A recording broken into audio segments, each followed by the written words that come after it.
Welcome to the ESPN College Football. It is presented by Sling TV. We're in upstate New York, Syracuse, inside the JMA Wireless Dome. Let me tell you something. Decibels so loud, they call this place the Loud House, as the unbeaten Syracuse Orange take on the Purdue Boilermakers. This is the ACC on ESPN. Hello, everyone. I'm Brian Custer. It's my partner, Dustin Fox. We got Lauren Sisler with us as well. And I'll tell you, everyone here in upstate New York want to know the Orange for real. I'll tell you somebody who is for real. How about their Heisman hopeful running back, Sean Tucker? If you haven't heard of Sean Tucker, you may have been living underneath a rock. This guy is unbelievable. Ran for over 1,400 yards a season ago. Is off to a pretty nice start this season, over 200 yards, 2 touchdowns. But what I really love about him is his game, right? We talk about vision and balance. A couple weeks ago against Louisville, you can see it right here. His ability to cut back, break tackles, finds his way to the end zone. To be that 3-down back, you have to have speed. Guess what he did this winter? He joined the track team. He got faster. Take a look at this. All the way to the house on a tunnel screen against Louisville for the touchdown. This guy's unbelievable. I tell you what, Tucker needs just 53 yards today to pass the late, great Ernie Davis for 12th on the Syracuse all-time rushing list. And if he gets 100 today, he ties the Hall of Famer Larry Zonka for the second most career 100-yard games. As for the Boilermakers, they've got a potent 1-2 punch at quarterback and receiver in Aiden O'Connell and Charlie Jones. Charlie Jones. Everyone was wondering who would replace David Bell. Big Ten Receiver of the Year, third-round pick of the Cleveland Browns. In comes Charlie Jones from Iowa. He only had 21 receptions a season ago. Brian, he already has 21 catches in just 2 games, and he gets to join his old childhood buddy, Aiden O'Connell, for their 6th year of college football. And the head coach of Purdue, Jeff Brom, this is his 6th season as the Purdue head coach. You know, he led the Boilermakers to 9 wins last season. That's impressive, considering this program had a combined 9 wins in the 4 seasons prior to his arrival in West Lafayette. And as for the Qs, their head coach, Dino Babers, 7th season as head coach of the Qs. You know, today, the 75th game he's coached for Syracuse. That's the 6th most in school history. He's got a connection to Purdue as well. He was the Purdue's receivers coach from 91 to 93 under Jim Coletto. Syracuse, they won the toss. They've elected to receive. So Purdue will be kicking things away, and Chris Van Erkeren will kick things away. Courtney Jackson is standing back deep. Last time these two teams faced each other, you got to go back to 2004 in West Lafayette. Purdue won that game 51-0. I'm guessing Dino's hoping for a different outcome today here in the Loud House. Oh, absolutely. Syracuse looking to continue their unbeaten streak and go 3-0 for the first time since 2018 when they had a nice magical season under Dino. They went 10-3 that season.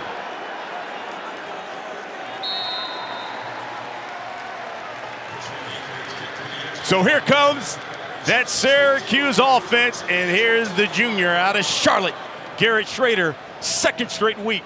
He was the Pro Football Focus Offensive Player of the Week.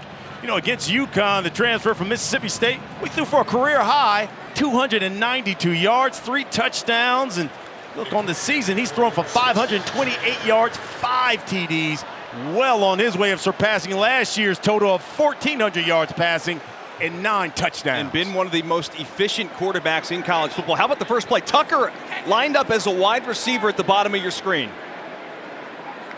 Schrader back to pass, and he's looking for Tucker to the outside and throws it out of bounds. Well, he had the matchup he wanted. Got a linebacker, O.C. Brothers, matched up in man coverage on the outside. I like them taking that shot early in the ball game.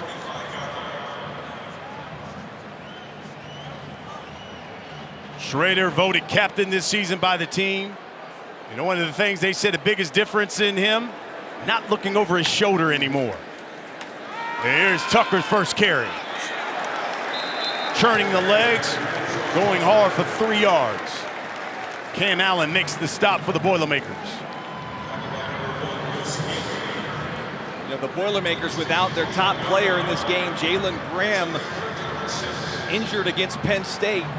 So they're going to have to kind of rotate a lot of guys in at linebacker and at that nickel hybrid position. We'll see some new faces here for the Boilers. Big third down here coming up early in the ball game. Yeah, Graham will be out for 3 to 4 weeks, and you see Tucker going in motion. Usually they throw it out to him when he does that, and he gets it again. Too high, though. Kieran Douglas in coverage. Incomplete. Kind of a strange route. They run him out to the flat, and then cuts kind of back inside. I'm not sure if there was some miscommunication there, but it's a nice stop for Purdue to start the ball game. See Tucker motions out, comes out to the flat, cuts back in like an angle route on the outside, and the ball just thrown a little bit too high. Good coverage there by Douglas.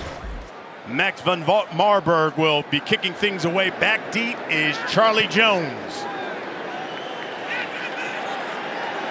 From his own 25, and hit immediately. Elijah Clark makes that stick. Elijah Clark, we're going to see a lot of him on defense this afternoon, Bry.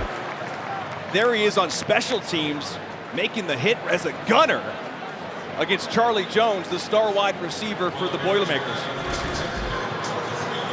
Now here comes Aiden O'Connell, 6-year senior. You know, he started his career as a walk-on, 8th on the depth chart, worked his way to starter.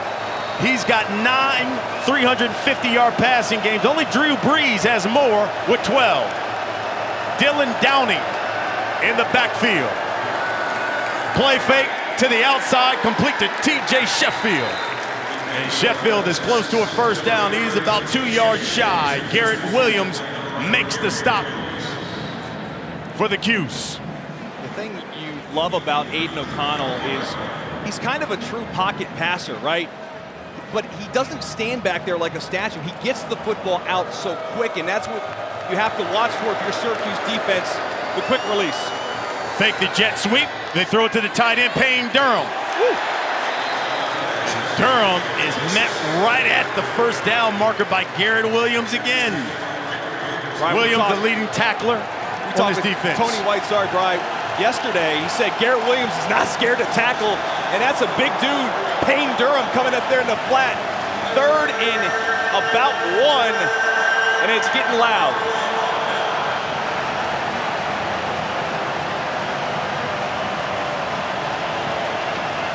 Charlie Jones is the guy Purdue likes to go to. He'll be lined up in the slot at the bottom of your screen.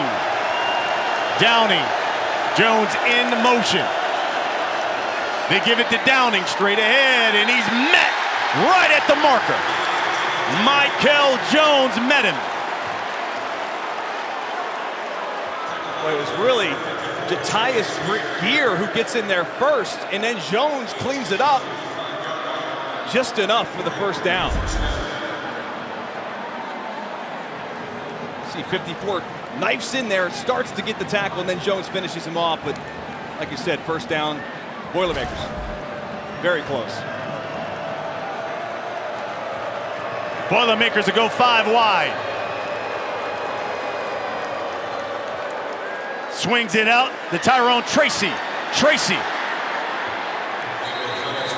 knocked out of bounds at about the 45. Justin Barron forces him out of bounds. Tracy is a guy who plays receiver, but he'll play some running back today as well. Especially with King DeRoe out of this ball game with the injury, got that calf strain. So they're going to have to use Tracy in a variety of ways. And we knew coming in that they'll motion him in and out of the backfield. They'll try to get him on the edge, on the perimeter. Just want to get the football in his hands because he's one of the most explosive playmakers on this offense. Devin Maccabee has checked in as well at running back. O'Connell, plenty of time, throwing downfield, and caught! Goal! Charlie Jones dropped it.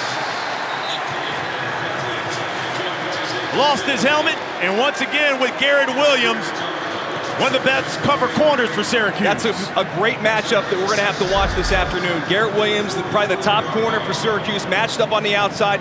Jones has him beat. This is a beautiful throw by O'Connell. That must be caught by Charlie Jones. That's a miss. Purdue will go with 2 tight ends here. Maccabee in the backfield. Fakes to him, throws to the outside, and it's complete. About a yard shy of a first down. Mershawn Rice makes the catch. He's out of Reynoldsburg, Ohio. A little bit too much cushion on the outside there by Garrett Williams. You know, one of the things you have to do against Purdue, if you want to stop this offense, you've got to have corners that can come up and play press coverage. And Syracuse has those guys in Deuce Chestnut and Garrett Williams. They got to do it more consistently. 7th play of this drive coming. Maccabee stays in. 3rd and 1. You see Charlie Jones on the sideline. Rice in motion. They fake it and go to the tight end, Durham. Durham's got the first down and more. Deuce Chestnut makes the stop for Syracuse. That's a 7-yard pickup, and they'll move the sticks. Jeff Brom's done a nice job drawing up this script here. Moving the football, getting the football into a variety of players' hands. I like the misdirection, getting it to Payne Durham. They need to get Payne Durham more involved in this offense. Basically, with Charlie Jones being the top target on the outside, Payne Durham, the 5th-year senior at 6'5", 255.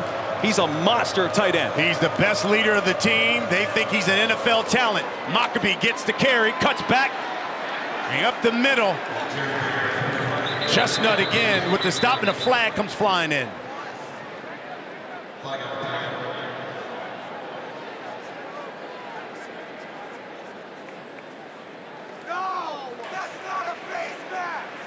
During the run, personal foul, face mask, defense number 10, 15-yard penalty, automatic, first down. That's on Elijah Clark, as Larry Smith is our referee. You see the number 10 coming in there at the end, just grabs. It's a clear, easy call. And then Elijah Clark comes gimping off the field, and that would be a big loss for them. We'll have to monitor that. There's Elijah going inside the tent. How about this? Purdue now inside the red zone. Syracuse defense has not given up a score when an opponent has gotten into the red zone. Maccabee driven back. Javon Darden was not having it. Yeah, they rotate a couple different defensive tackles in there. Terry Lockett and Darden. This was the game that Darden was going to start. Big 45 does a great job blowing that up in the backfield. 10th play of this drive. O'Connell over the middle, throws, incomplete. He's looking for the tight end, Paul Peferi, but he was double covered, and it's 3rd and 15. Keep in mind again, this Syracuse defense has not given up a red zone score yet this season. Well, here's where you want to see Charlie Jones and Garrett Williams. Top of your screen. They don't have to pick it all up, but that's the target I'm looking at. Downing's in the backfield. Jones at the top of your screen. O'Connell looking. Jones is wide open. Finds him at the last minute, and it may be out of bounds. Let's see. They're going to call it a catch. Look how wide open he was for the longest. Yeah, Garrett Williams is kind of playing, it looks like a soft coverage, sinks back on Jones. And you're right, Brian, he was wide open for what seemed like an eternity. Here's 3rd down. They give it to Downing. Is that 4th? And did he get it? No. He didn't get it, Brian. He did not. Wow.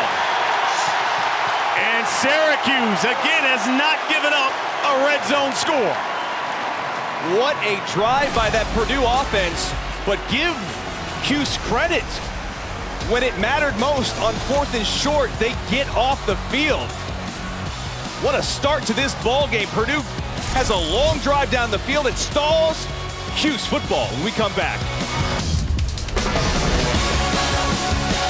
series, 12 plays, 66 yards, over 5 minutes. So Garrett Williams is on the outside in zone coverage, cover 3. He can't come up on Charlie Jones. He needs his flat defender to expand. That's why Jones was so wide open on that third down. And Schrader's going to keep it. Design quarterback run. And he'll pick up about 6. Let's go to the studio. Here's Kevin Connors with an update. Joseph, interim coach at Nebraska, went up 7-zip. But Coach Mullen, Dylan Gabriel breaks one. Yeah, I mean, you see the defense of Nebraska is still struggling. They have a new coach, took some of the pressure maybe off of everybody in the organization, but the same players are still out there trying to tackle. 7-7, Brian. Thank you, Schrader. Scrambling for a first down. And very close, Brian, at the end of this play to getting a personal foul as Schrader slides. The fans here wanted it. No call. You can see the athletic ability of Schrader to escape the pocket. Former wide receiver, we talked about that. He's got some serious wheels on the outside. So 1st and 10. Schrader again, keeping it. Breaks the tackle. Upended. Gain of 11. Reese Taylor makes the stop. The one thing that Purdue's defensive coordinator Ron English talked about with us this week is quarterback lanes, rush lanes.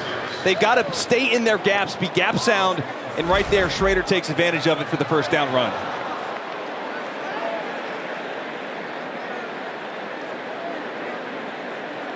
Orondes Gadsden in motion to the outside, and that is Gadsden who makes the catch. You know, one of the things Syracuse is looking for is for one of these receivers to step up and become a number 1. Yeah, I kind of thought coming into the season it was going to be Courtney Jackson. He seems to be the favorite target of Schrader, but Devon Cooper, the 7th-year player who wears number 7, ironically, is a good one, but Gadsden's a big target on the outside, especially in the red zone. You saw him there on that first down completion. This is Tucker. And look at the move. And the cutback. Tucker brought down at the 49. What patience. Kane makes the stop. Talked about the vision. Yeah, the vision and the patience. We talked about it in the open. You can see him. He lets his block set up, he cuts up, and then bam, once he sticks that foot in the ground, nearly could have been out the gate. A very lucky shoestring tackle there by Purdue. Schrader again, looking, throwing downfield to the outside and too high. Intended for Isaiah Jones, but there's a flag. Working on Reese Taylor. Pass interference. Defense number 1. 15-yard penalty from the previous spot. Automatic first down. And of course, Taylor is the transfer from Indiana, another one of the good corners for Purdue. Yeah, plays that field corner position really good on the outside there. But again, this football's overthrown, but because he gets grabbed, he doesn't really have a chance. And Schrader takes a shot on this one as he delivers the football. Jack Sullivan. You know, the interesting thing about Schrader, you know, last season, his completion percentage was just 50. Right now, he's completing 79% of his passes. Coming into the game, Brian, he's only had 10 incompletions. That's unbelievable. Here's the jet sweep and a reverse. They're going to throw it to Schrader. And he overthrew him. LaQuint Allen threw it, but overthrew Schrader. And listen, LaQuint Allen made his collegiate debut in the season opener against Louisville. He's out of Jersey, but the freshman overthrew Schrader, and he had him.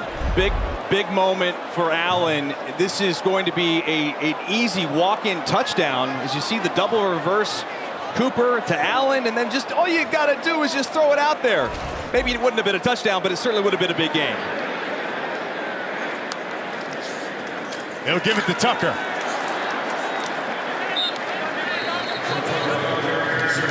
Prince James Boyd makes the stop. 4-yard pickup. Let's go down to the field. Lauren Sisler. Hey guys, how how's it going, man? It is loud down here. The energy isn't at extreme, but it's a lot of fun. All right, so Garrett Schrader, he has really emerged as a quarterback on this football team in this new look offense, and he says he really likes how it's quarterback friendly, and it's showing up right now here on the football field. He said he really wants to prove to Coach Dino Babers, he wants to prove to his teammates and the Syracuse fan base that they made the right decision in bringing him from Mississippi State here to Syracuse to finish out his college football career. Thank you, Lauren. That one incomplete. Decision time. Courtney Jackson, their receiver screen. So 4th down, and looks like they're going to kick it.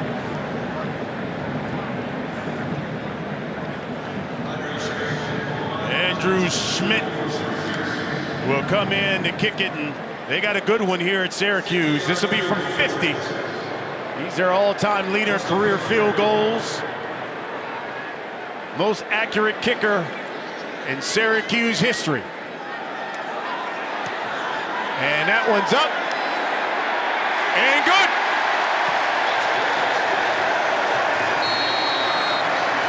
And it's the Qs who strike first. 3-0 our score.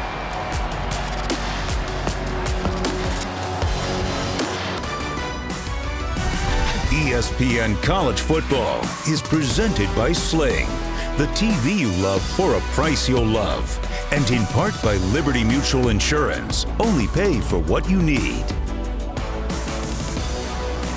How about the Express? Ernie Davis, the late great, played for Syracuse from 59 to 61, won a national championship in 59. You know, he was the first black athlete to win the Heisman in 1961 as well. You remember he was a first-round pick by Washington, then traded to the Browns. They thought it was going to be Jim Brown and Ernie Davis in the same backfield, and unfortunately, he died of leukemia just a few months later after the draft. Never played a down in the NFL. They believe this young man could be the next great running back here at Syracuse, and Sean Tucker. You know, there was talk last season about whether or not he's going to wear number 44. Right. I mean, a lot of the students on campus wanted to see him wear it. He was kind of approached about it, but he said, no. I'm 34. I'm not going to take that number. I'm going to make my own name. Let's go to the studio, get an update. Here's my guy, Kevin Connors. All right, Brian, your AT&T 5G studio update. Coach Mullen, how good is Brock Bowers and that Georgia offense? Well, so many different weapons. When you're getting the tight end the ball on reverse to run it in, you're pretty special. Stetson Bennett just took one in himself. It is 13-0, Brian. PAT pending.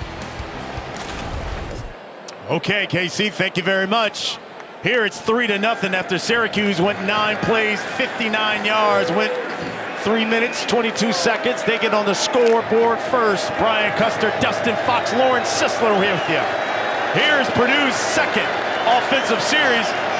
Their last series, O'Connell threw it to 6 different targets. And quickly to the outside, the receiver screen to Tyrone Tracy. Marlo Wax makes the stop for Syracuse. The second time they've tried to get the football in the hands of Tracy on the outside. Haven't seen him quite yet in the backfield as a runner, where he worked mostly in the spring, but without King Daru out for this game, you're going to see a lot more of Tracy. They're just trying to get him touches.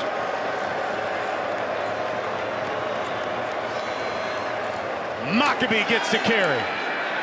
Puts his head down forward. Give him about 4 or 5. Derek McDonald makes the stop. So 3rd down coming. Remember, Purdue got all the way inside the red zone, but it was the Cuse defense, thanks to their defensive coordinator, Tony White, who made the stop on downs. They call themselves the Mob. The Mob is getting loud, and they need it right now on this big 3rd down. Top of your screen, the top 2 targets. I wonder if they're going to use them as a decoy. You got Payne and Jones. Payne in motion. O'Connell, he's looking that way. He goes to the tight end, it's Payne. And the big man's got a 1st down. Garrett Williams makes the stop. There's no question that Aiden O'Connell was going to be looking off to his right on that play. Try to use a little bit of motion to create some separation between the defenders, just enough to pick up that 1st down. You'll see Charlie Jones kind of clears out the secondary and allows just enough space for Payne to catch the football. 1st and 10 for Purdue. A little confusion here. From their own 33. Receiver screen, TJ Sheffield, he's going to throw it and hit. There's no foul for intentional grounding. The quarterback was outside the pocket. Jones The ball came hit up the and line. delivered the lick. Boy, this was a big-time lick on the outside by number 3. Comes in here as Sheffield's trying to find his target, which is the tight end, Payne Durham. And it was probably the best thing that he got hit like that, because that would have been a pick. It would have been a pick, absolutely. I've got a flag. Intentional grounding by the offense. The player who threw the ball was not the original receiver of the snap. Therefore, he cannot legally ground the ball. So loss of down, 2nd down. It's interesting. I thought Jones affected the pass. So, again, they called intentional grounding there on Sheffield. And here's another look at this. And keep in mind, neither one of these squads have a turnover. Offenses have a turnover yet this season. You know what? As he's in the air, I think he makes that decision to throw that football away, and there was no target within range. Kobe Lewis is checked in at running back. O'Connell steps up, throws over the middle, complete. Mershawn Rice makes the catch at midfield, and they bring him down at the 45. This is why O'Connell's going to play at the next level. For him to go through his progressions and find this deep dig route between 3 defenders is just beautiful. That's a dart by O'Connell.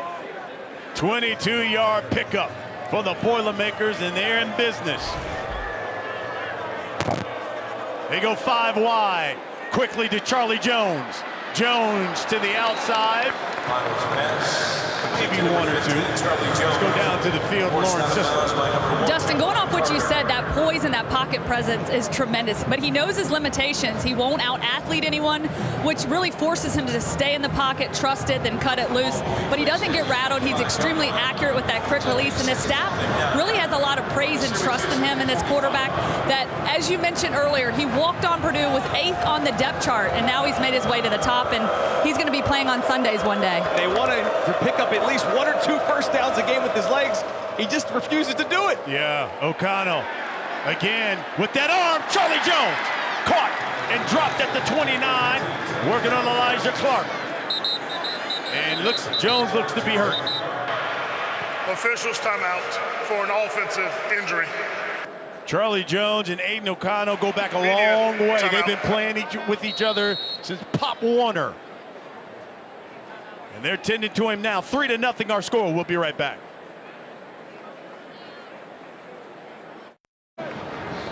Welcome back. In the first quarter, 2 minutes, 30 seconds left in the quarter. Charlie Jones just coming out of the tent there. You can see holding on to his rib. This is how he got injured. It just cuts outside. Elijah Clark makes the tackle. I'm not sure if he lands on the football, Brian, or if it was the turf. Nonetheless, he's actually appears now headed to the locker room for further evaluation. He's got 4 catches. Meanwhile, Aiden O'Connell, 10 of 11 right now in the game. And there's a flag here. Maybe a false start on your left tackle, Eric Miller.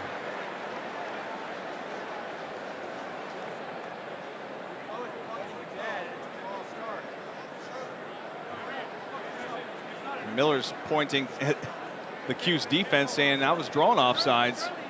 So some discussion here by the Big Ten officialing crew.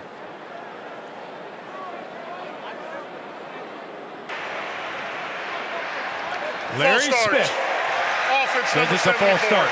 5-yard penalty, first down. Well, look, how big is that loss right now of Charlie Jones? Coming into this game, Jones had 21 catches.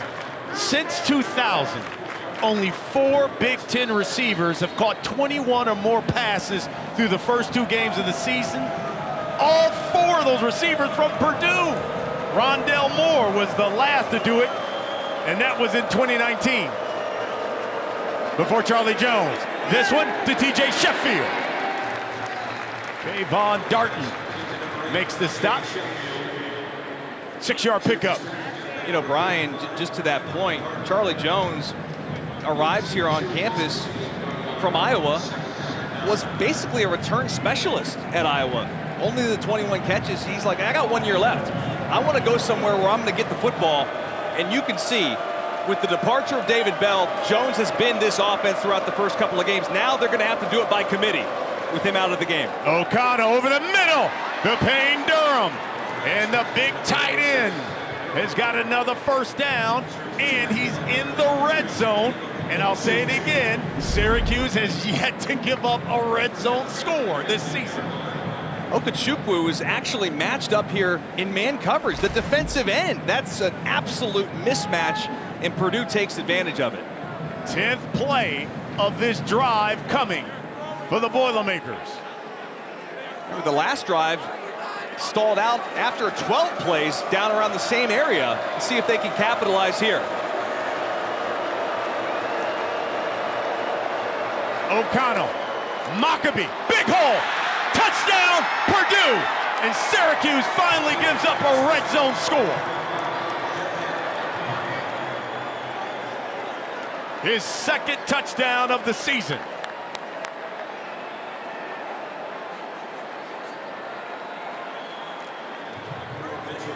They love this redshirt freshman, a walk-on. They said, look, he had a great camp. And you can see why with that run. And really, with King DeRue out, they need somebody to step up and be that running back. And you're right, Brian, he had a really good camp. Blocked by the Cuse. And returning it. He's got a line of blockers. Jason Simmons, and did stop. And tripped up at the 17. Paul Paferi makes the stop for Purdue. Give Paferi a lot of credit for not giving up on this play. He saves the Boilermakers 2 points on this game as what appeared to be an easy PAT return for 2, but he doesn't give up, and as he cuts back, he still fights. The try is over. Great job there, keeping it a 3-point game. And I think Syracuse sideline was so excited about that they got the sideline warning. Well, you know, when we were talking to Coach Babers, remember what he told us? He said, in this game, he said the first thing, the kicking game. He said that was going to be his #1 key. Because when you have two teams like this who are so evenly close matched, game, right? He said it's always something in special teams that's going to decide it. We were sitting with Dino and we were talking about it like, hey, listen, kicking game, right, big turn. Neither team's turned the football over. So something's going to have to give. It's been as advertised. Both defenses have kind of done a nice job. A 6-3 ball game. We kind of thought it'd be a little bit high scoring than this, but it's been fun. Van Eckeren will kick things away. Courtney Jackson to be back deep for Syracuse. That's Finneran's first block extra point. And on his career now 60 of 63 when it comes to extra points.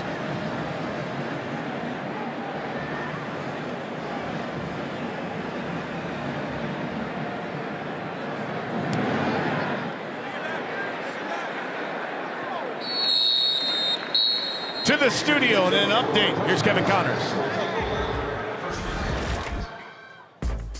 Lake Coram, a couple of touchdown runs. Michigan on top of UConn over on ABC. Georgia has still yet to allow a touchdown this season. They're in Columbia against South Carolina on ESPN. And Will Levis a short touchdown run. Number 7 Kentucky up on Youngstown State on the SEC network. 6-3 our score here. Under a minute left in the quarter.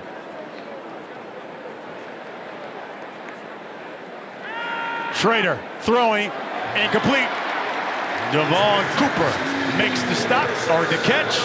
Reese Taylor with the stop for Purdue. It's a first down.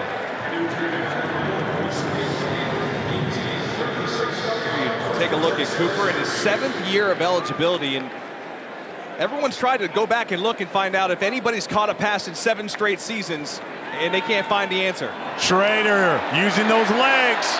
He's got wheels. Breaks the tackle. He's across midfield. Chris Jefferson tripped him up. 15-yard pickup. That's what makes him so dangerous. Now that he's passing more accurately, but we already knew he could use the legs. And if something's not open on the outside, he is quick to take off with the football. Good first quarter, partner. Yeah, we played one here inside the JMA Wireless Dome. It's Purdue 6, Syracuse 3.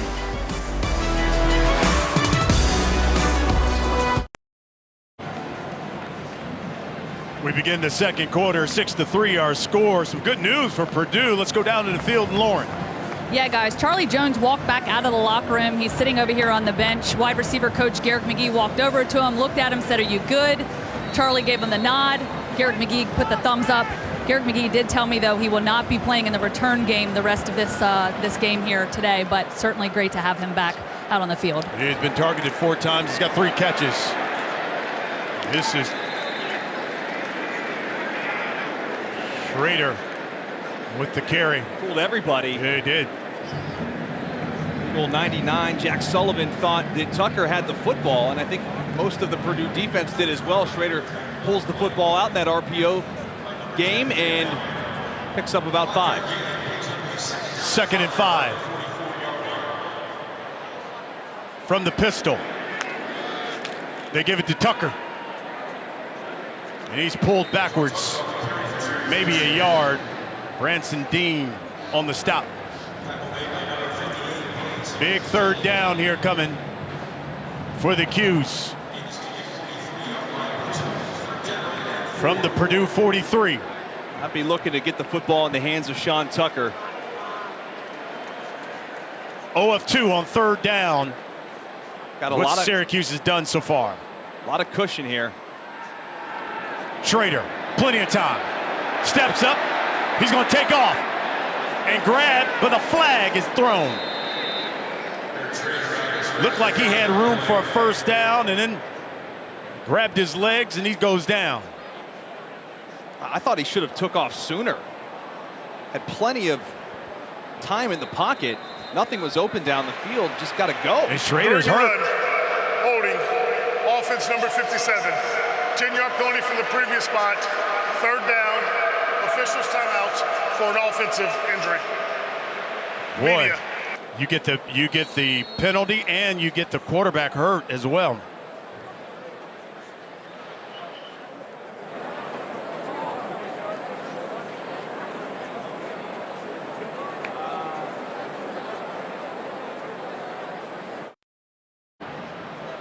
Garrett Schrader walked off the field under his own power, but he's on the sideline.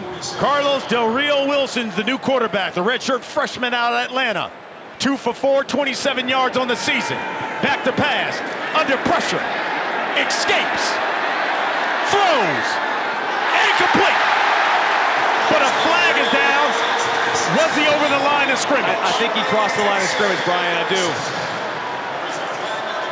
As he escaped the pressure, he steps up, does a really nice job delivering the football to Gadsden deep down the field, but I do think it was very close to him crossing the line. They're discussing it. The redshirt freshman, he's the transfer out of Florida.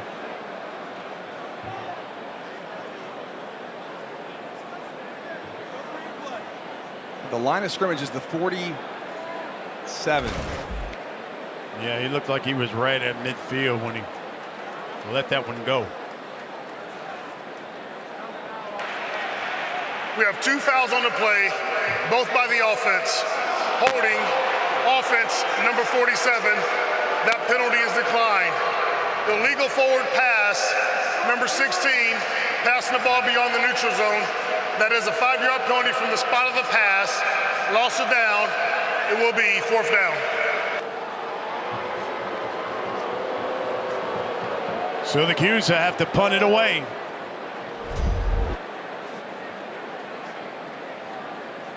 You can see the line of scrimmage right there at the 47, clearly past the line of scrimmage. And when you get that scramble drill, a lot of times those linemen get on the outside. They end up just grabbing a little bit too much jersey. And some self-inflicted wounds here by the Cuse here in the second quarter. Max van Marburg will punt thing away. Reese Taylor standing at his own 15. Ooh, that was close. Maybe hitting a Boilermaker, but a good roll. And down at the 10-yard line. That's a 47-yard punt.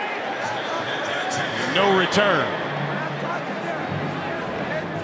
Well, let's take a look at the weekend's menu. Biggest games brought to you by Crumble Cookies. And here on ESPN2, look at when we're done, you got Colorado, Minnesota, followed by Tech and NC State, San Diego State and Utah to cap things off. And then on ABC, Ole Miss and G-Tech, Sparty and Washington, and of course Miami and A&M.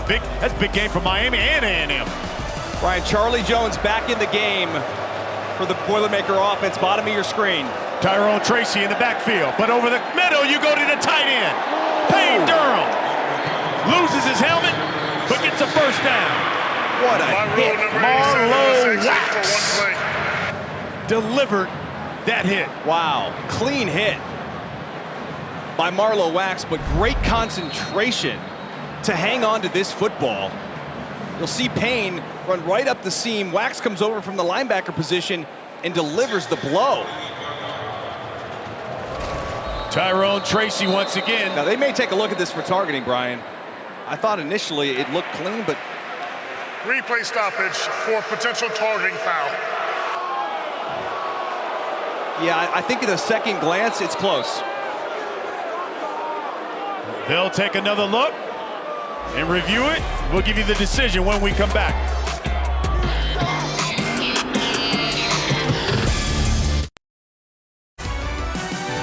ESPN College Football, presented by Sling TV, is brought to you by Crumble Cookies, America's game day dessert. Taste this week's rotating flavors. Good look at the campus of Syracuse University. Man, so many great people went to this university. Shout out to my man Donovan McNabb. You know, they took a look at that and reviewed it for targeting, and they say no targeting at all. They were looking to see if the crown was down. Right. Right. That's the indicator they're looking for there, and it was close. My initial thought was it looked like a clean hit. Well, appeared I was right for once.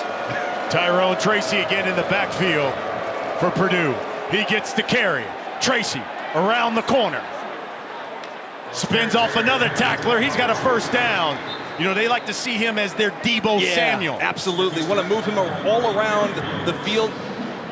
Primarily a wide receiver, but they will line him up at tailback, especially with the lack of running backs they have, the depth there, the lack they have. Tracy now with his third touch of the game, had 2 receptions early in the ball game on bubble screens. Now a carry in the backfield, and he stays in at tailback. He's another one of those transfers out of Iowa. 1st and 10. O'Connell swings it out to Tracy this time. Cuts back and brought down at the 45. To the studio, and the quick update. Here's Kevin Connors. Pete Cuss, AT&T 5G studio update. Coach Mullen, we saw Brock Bowers on the reverse. How about the catch here? And they move him all over the field. He's a tight end, but with wide receiver skills. Unbelievable catch in the corner of the end zone. Georgia still has yet to give up a touchdown, Brian. 21-0 over on ESPN. Man, all right, Kev. Thank you, brother.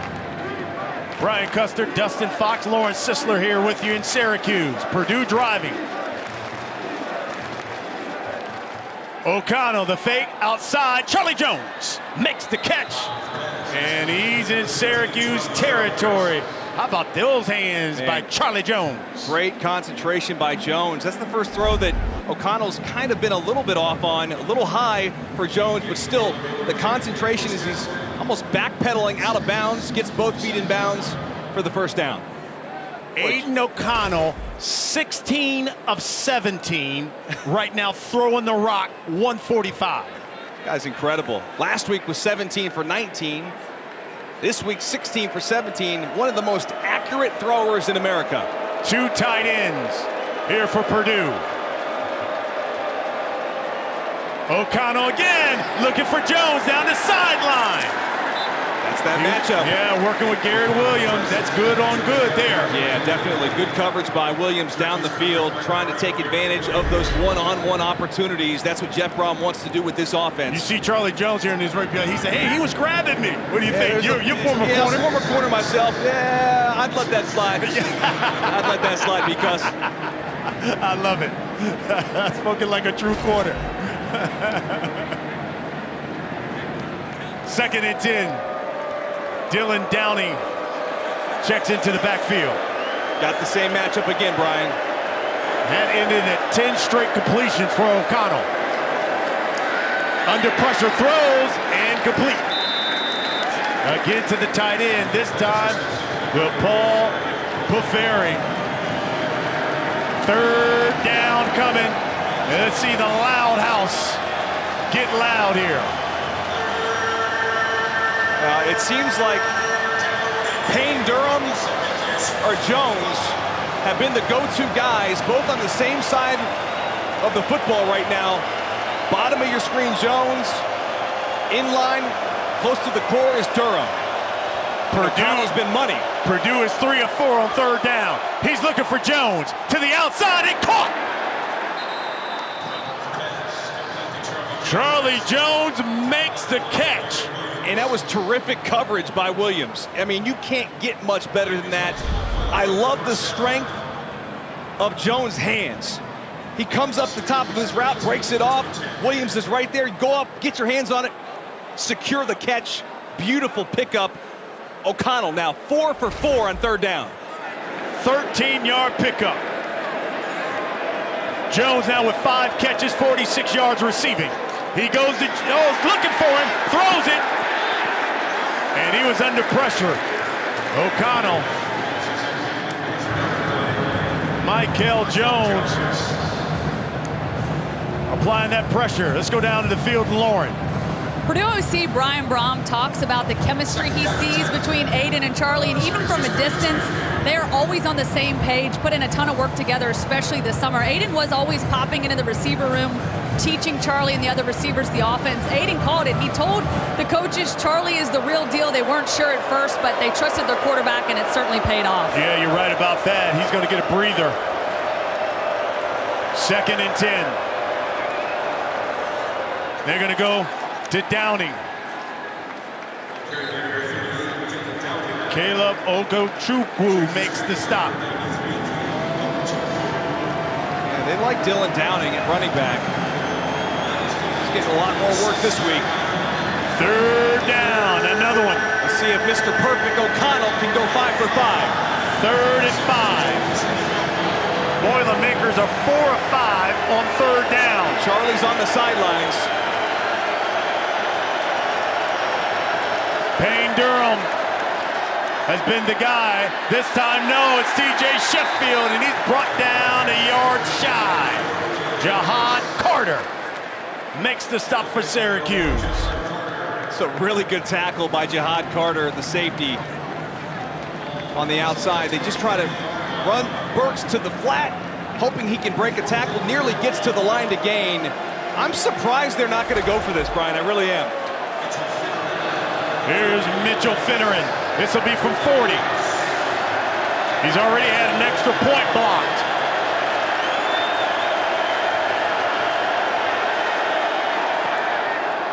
And that kick is good. Purdue extends the lead to 6. 7:54 to play till the half.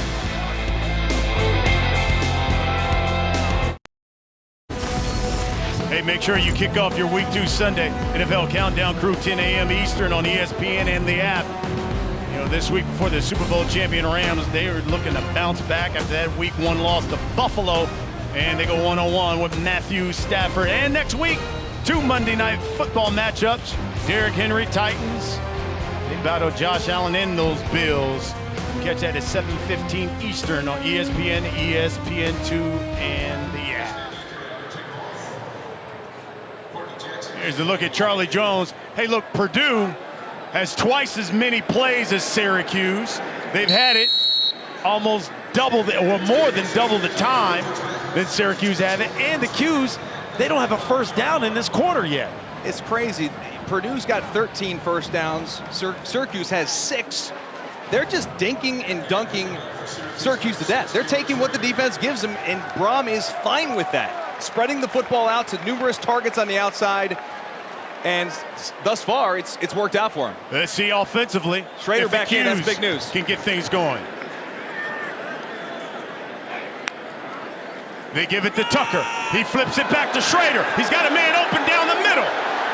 Alford, intercepted though. Reese Taylor. Flag is down. Here comes Taylor.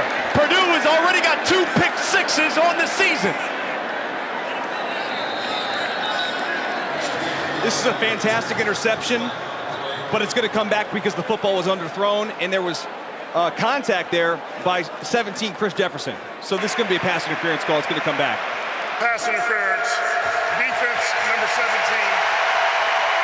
15-yard penalty for the previous spot. Automatic first down. Fantastic high point by Taylor.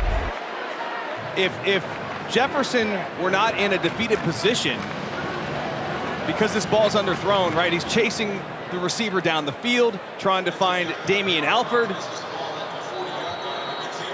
There's the interference.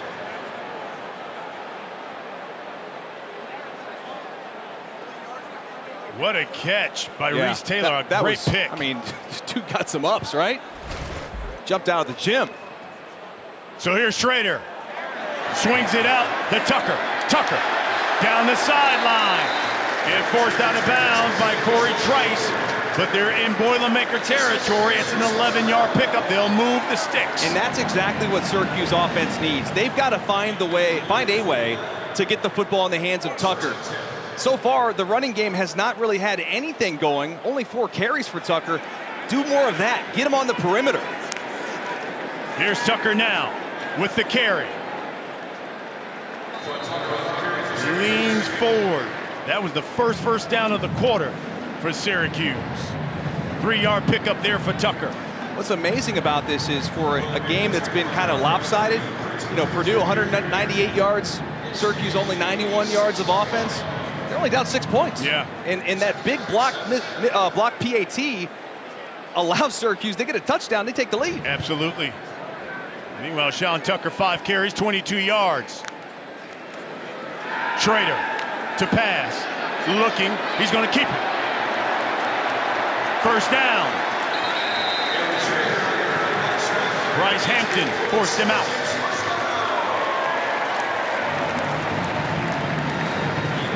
So, 8-yard pickup by Schrader. So dangerous is Schrader, especially when you get a defense in man coverage with their backs turned to you when he gets outside the pocket.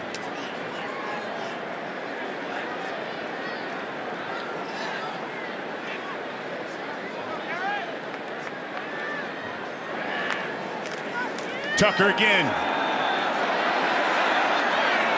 Couldn't get to the edge. Maybe a yard. Jacob Wahlberg for Purdue comes up and makes a stop. Give Purdue's defensive front a lot of credit. They have bottled up Tucker to this point. Hasn't been able to break through that front 7.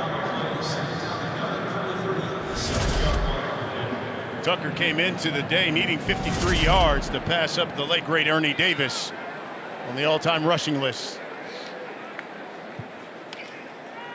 Schrader keeps it. Schrader, first down for Syracuse. He's brought down at the 28-yard line. Jefferson the stop, 10-yard pickup.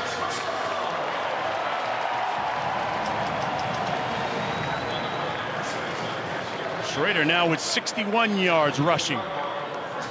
That's what Ron English, the defensive coordinator of Purdue, was talking with us this week about is, can they find a way to contain Schrader? It's so dangerous when you've got a quarterback you're going up against that can run like Schrader can. He's got that athletic ability, and he will take off and go. And, of course, design quarterback runs are a big part of this offense. Gadsden in motion. They're going to give it to Tucker.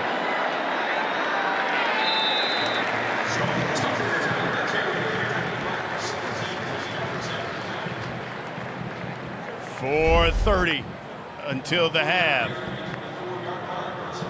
I say just keep feeding Tucker. At some point, as much as we've seen him over the last couple of seasons, he's going to break one. Just keep feeding the guy. 6 carries now on the game. 2nd and 6. And that's what they're going to do. Again, Tucker. Jack Sullivan makes the stop for Purdue. Give him a yard. So 3rd and 5 coming for Syracuse. From the Boilermaker 23. And they're going to bring Max Mang in the game as an extra tight end. And remember, Chris Elmore, who was injured earlier this season, the Rhino, was a big part of this offense, especially in the run game. Let's see if they go back to Tucker here on 3rd down. Syracuse have yet to convert a 3rd down. 0 of 2. Purdue showing blitz. Schrader's going to call out of it. I think he's going to audible out. And get a timeout. Syracuse is going to talk about it. Prior to the expiration of the clock, timeout. Syracuse, the first of the half, will be a full media timeout. So 3:18 until the half. Syracuse looking to score.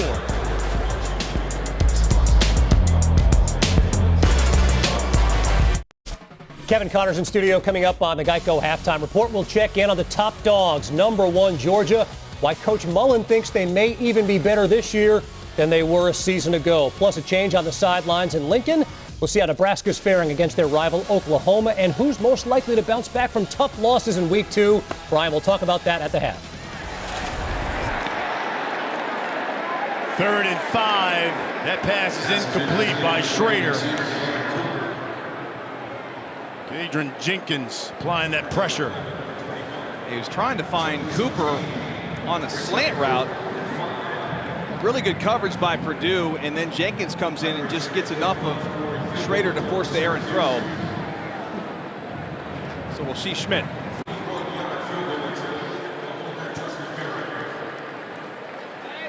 This will be from 40.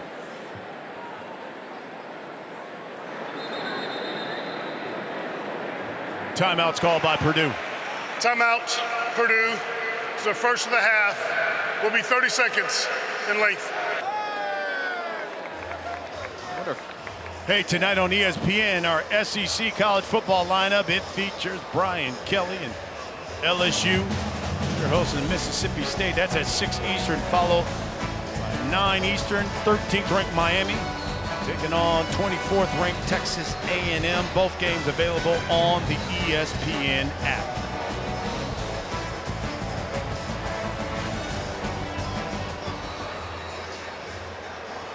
Schmidt has already made one from 50. A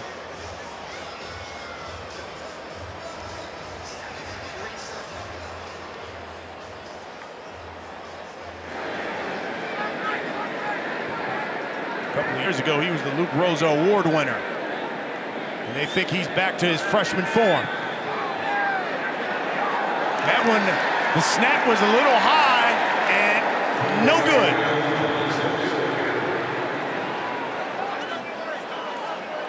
Keep in mind they got a new holder for him, is what Coach Babers was telling a little bit high, exactly, and just enough. You'll see Schmidt has to hesitate for just a half a second, and that's enough to pull it to the left. They felt like Schmidt had got back to his form as a freshman, where he was the Groza winner, right? I mean, absolutely. He was the best kicker in the country. Yes. Started training a little bit different, but got back to his old ways, and not too happy with that one, I'm sure, Coach Babers. So we got a missed field goal, a blocked extra point so far here in this first half. And O'Connell, receiver screen to Charlie Jones. Michael Jones and the rest of the mob bring him down. Well, that's the thing that they need defensively against a team like Purdue, because they're going to try to get the football in space and make you miss. So you got to have pursuit. And when we talked with defensive coordinator Tony White of Syracuse, he said the thing that changed this year with the mob mentality is their aggression and their ability to get to the football with pursuit and a bad attitude. Syracuse with the blitz, and O'Connell throws that away. They had the screen set up for McAbee. And Jones had the pressure right up the middle, Brian. And O'Connell's just trying to dump it off on the screen, but there's nowhere to go. So 3rd and 4 coming up here in the Loud House. So it would be a big response from the Syracuse defense after the missed kick.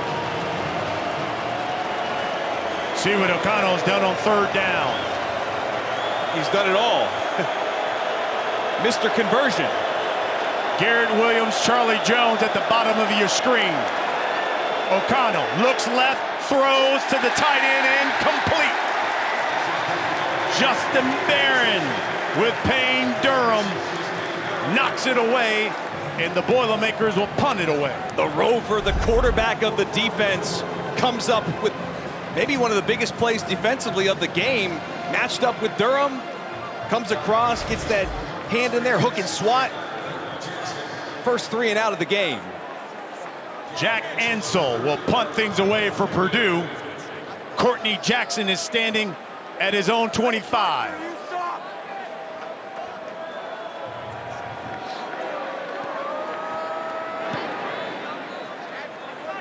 Jackson, the catch at his own 30 and dropped immediately.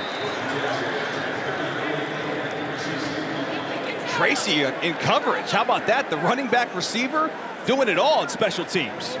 Hey, Extra Yard for Teacher Week is an annual back-to-school effort led by the College Football Playoff Foundation. It brings college sports together to recognize, show appreciation to great teachers all across our country. Now, to support Extra Yard for Teachers recognition and resource initiatives, follow CFP Extra Yard or just scan that QR code for more. Brian, they got Cooper in the backfield here, the wide receiver. Guessing they're going to motion him or try to get the football in his hands. Schrader looking downfield. Now he's going to keep it.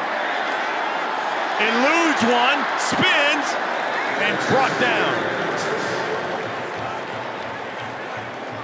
Nusi Kane with the stop. Okechukwu was the one who was grabbing the jersey of Schrader. Somehow he just keeps churning those legs for the extra yards. That's complete. Gatson. That's a 1st down. They'll move the sticks. You're Syracuse. You want to try to put a score up. Yeah, tempo. Because Purdue's going to get the football to begin the 2nd half. They've changed sort of their offense from the old orange is the new fast, right? Yeah. With new offensive coordinator, Anai. Schrader again. He'll go down. Kadron Jenkins.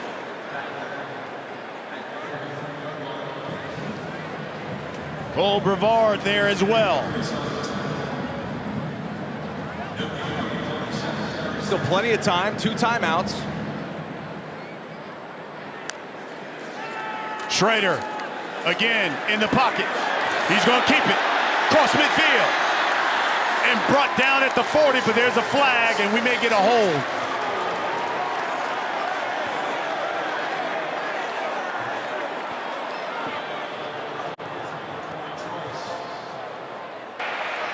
During the run, holding, offense number 63.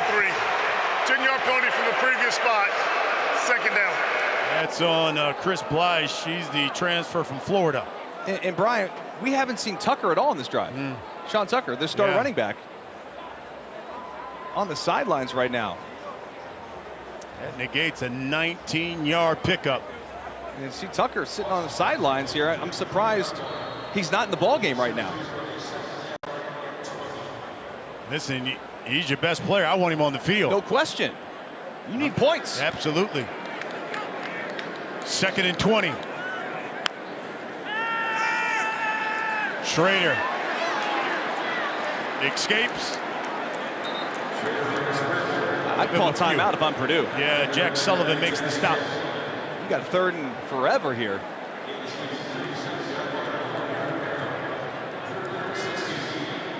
They're looking at about 16 for Syracuse. I'm surprised Purdue did not use a timeout to try and get the football back one more time.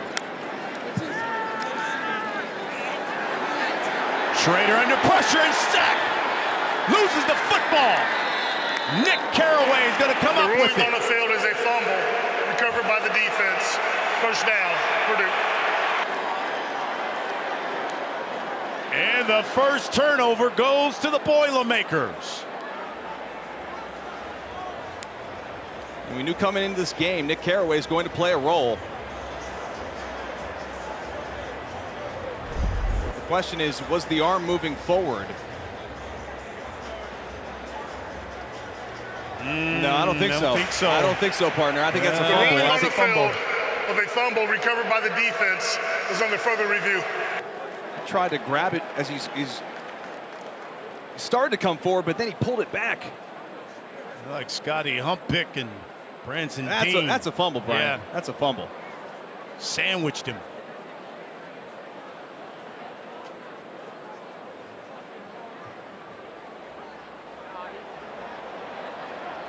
Boy, this defensive front seven of Purdue has really showed up to play today. And we asked Ron English, their defensive coordinator, how you replace a guy like Karlaftis. And he said, you don't. We got to do it by committee. And boy, they've done a terrific job collapsing the pocket on Schrader tonight, making it uncomfortable for him. And now an opportunity, if this fumble stands, Purdue has 2 timeouts, 18 seconds, plenty of time here to put some more points on the board before halftime. And we talked about this at the top. Neither one of these offenses have turned over the football yet this season. Yeah. So this will be the first turnover.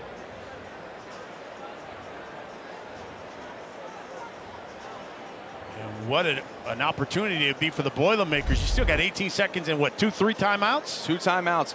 I go back though, like Well, you said they should have called the timeout a long time They'd had ago. 47 seconds here. Yeah. Or 40 seconds roughly after the play. And still have a timeout. So I'm always of the mindset in those situations, when it's 3rd and long, you got them kind of pinned back. Your defense is playing well. Hit that timeout. Put a little bit more pressure on them. Worst case, you force them to punt, and they set up a good return and can get a field goal before halftime. Now with only 18 seconds, just a few plays. Larry Smith and his crew taking a long look to see if Schrader's arm was going for, or was he hit from the backside.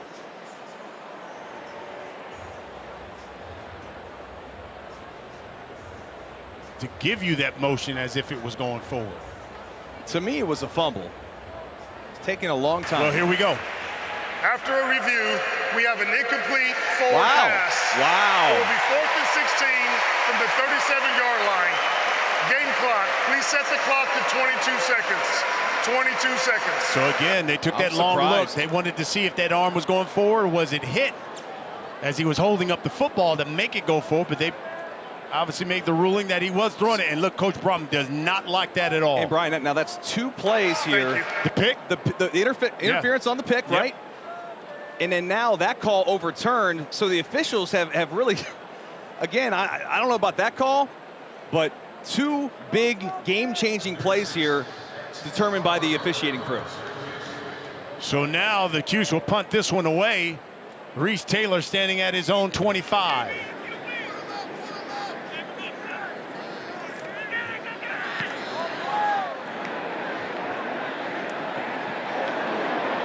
He makes the catch, spins, and dropped at the 40.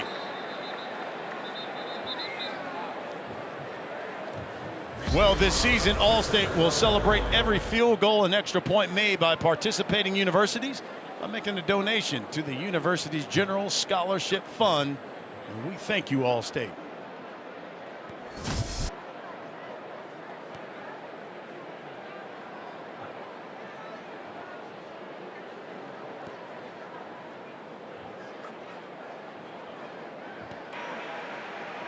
Like Illegal formation by the kicking team, more than 5 in the backfield. That 5-yard penalty will be tacked on to the end of the run. First down. Boy, I tell you, Syracuse, I mean, from the penalties. And the yards given up. Oh, man. To only be down 6 points is a miracle. I was going to say that. When you think about the penalties and dodging some of these bullets from the fumble, the pick, and they could be down 3 scores at this point. They probably should be, the way that they played. So if you're Dino Babers, if you can somehow get to half 9-3, Well, that's a win. Absolutely. So Purdue now with 2 timeouts, 13 seconds. They'll start at their own 45.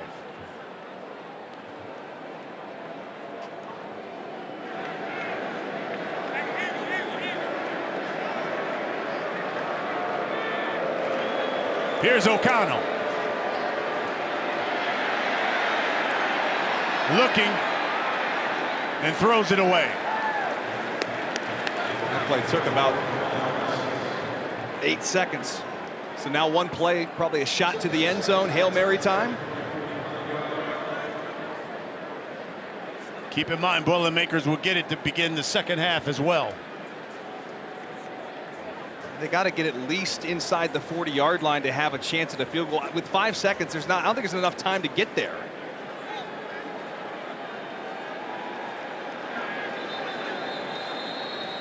And timeout by the Boilermakers. Timeout, Purdue.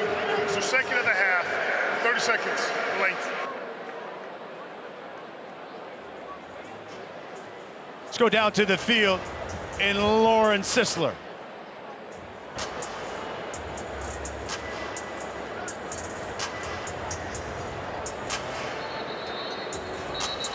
Hey, because we're talking about the teachers, we want to honor them today and recognize Mrs. Reynolds, Dino Baber's 8th grade English teacher. Dino told us that he was not good at English, one of his worst subjects. He loved math, loved science. English, though, not good for him, but she pushed him. She'd keep him after school. He didn't understand it then, but he recognizes how important she was, and the tough love paid off for him in a big way throughout college and now in his coaching career. So shout out to Mrs. Reynolds. Absolutely. And all the great teachers for everything you do.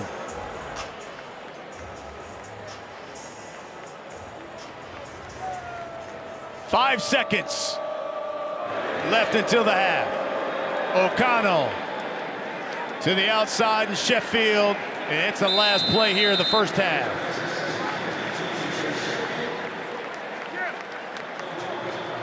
Nine to 3 is our score here at the half.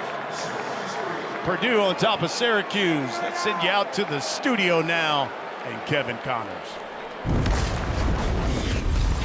A fight in a phone booth. Welcome back. ESPN College Football. It is presented by Sling TV. We're in Syracuse. We begin the second half. 9 to 3 is our score. Purdue will get the football to begin the second half. Brian Custer alongside Dustin Fox. And Dustin, you look at that first half, and it seemed like Purdue, the way they drove the football, they should be up a couple of scores, but it's just a one-score game here as we take a look at our first half stats. They are brought to you by FIS. No question. Syracuse lucky to be in this game, down 6 points as poorly as they played in the first half. You look at some of these numbers, 0 for 4 on third down. Their offense must be better, more efficient, moving the football here in the second half. And the penalties have come at inopportune times for Cuse. And Purdue, they're just doing their thing. Time of possession, moving the football, moving the sticks. I've been super impressed with Aiden O'Connell, his efficiency and accuracy down the field, and his connection with Charlie Jones. They will get the football here to begin the second half. And Aiden O'Connell, 21 of 27 in the first half. Let's go down to the field. Lauren Sisler. Yeah, guys, so far we're seeing a lot of great things from this offense, especially from Aiden O'Connell and Charlie Jones. But talking to Coach Brom, he said that the Syracuse defense has given them some good looks. They've got to keep driving the football and executing better in the red zone. From a defensive standpoint, he says we've got to do better at containing the run. Garrett Schrader's getting too many run yards, scrambling too much. That's going to be huge for them, execution of the defense. He says we got to put pressure on them and just execute better on both sides of the football to get out of here with the win today. Well, you look at it, they've been in that red zone, but they got turned over in downs and didn't score. Maccabee gets the carry here, and he is brought down behind the line of scrimmage by that defense. They call themselves the Mob, and Kayvon Darton led the charge. The Mob pursuing the football here, coming out in the second half. You'll see 45, Kayvon Darton, he leads the charge, and then it's just the Mob, basically. 6 dudes in orange making the tackle for loss. They even have their own podcast now, the Mob Podcast. Love it. Okachukwu is the host Here's O'Connell looking downfield, plenty of time, throws it over the middle to Maccabee. That's about a 4 or 5 yard pickup. Darton again with the stop. It's another 3rd down.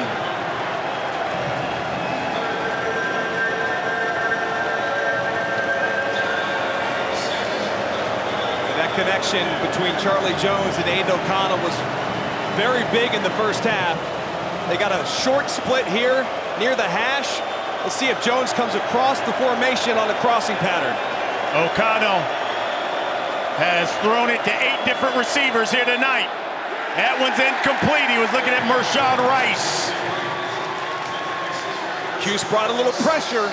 O'Connell felt it, throws the football a little high for his target, and a big, big stop for the Cuse defense.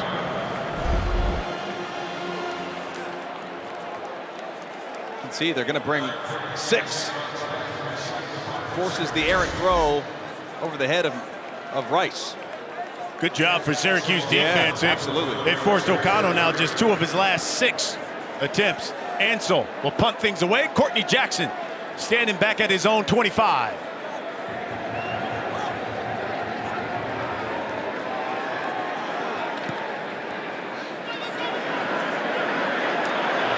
Jackson to the 30. Dances to the 40-yard line. So here comes that Syracuse offense, Schrader and company and Tucker. And, we came into the game telling you that Sean Tucker needed 53 yards past the late, great Ernie Davis on the all-time rushing list. I want to see more Tucker in the second half, Brian. He's now 25 yards away. Yeah, you're right. Got to have more than 28 yards and a half. Needs more carries.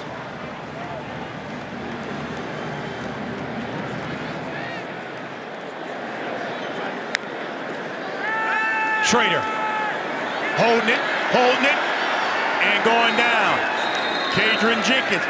And if there's just one criticism I've seen, seems like he's holding the football a little bit too much here. But also to give credit to Purdue, because they've been smothering in the back end, and Schrader's looking down the field. I mean, you're talking about rhythm, timing throws. There's nowhere to go with the football. They're playing man coverage on the outside, Purdue is, and their corners, Trice, Taylor, and Brown, they're playing good football right now. They'll pitch it out to Tucker. He lost it, dropped it. Flag is thrown. Boy, just took his eyes off the ball, Brian. That would have been a big gain. Kieran Douglas of Purdue was back there with him. Sideline warning, Syracuse. It's the first of the game. Didn't they already have one? I thought they had earlier. On the block PAT? On the block PAT. That'd be the second. Yeah, that should be a flag. Mm-hmm. Please reset the game clock to 12:43. But look, Tucker's got to keep his eyes on the ball. He starts looking upfield. He's got tons of green grass in front of him. That's just very uncharacteristic of the terrific young running back. Big loss of 9. Over the middle, deflected. O.C. Brothers got his paw on it.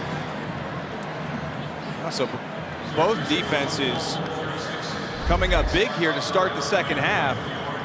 See O.C. Brothers 20 right here in the middle of your screen. Gets his drop, sees the football come out, jumps, times it perfectly, nearly intercepted. The Orange catch a break.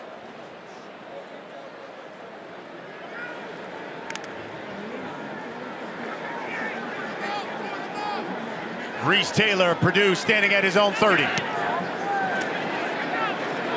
As for the fair catch, at his own 35. Second offensive possession for the Boilermakers. When we come back, they're up 6.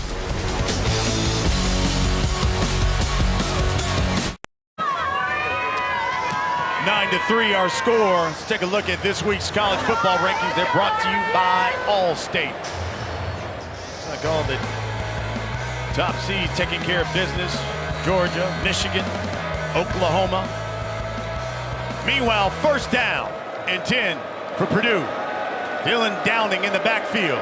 Downing gets the call.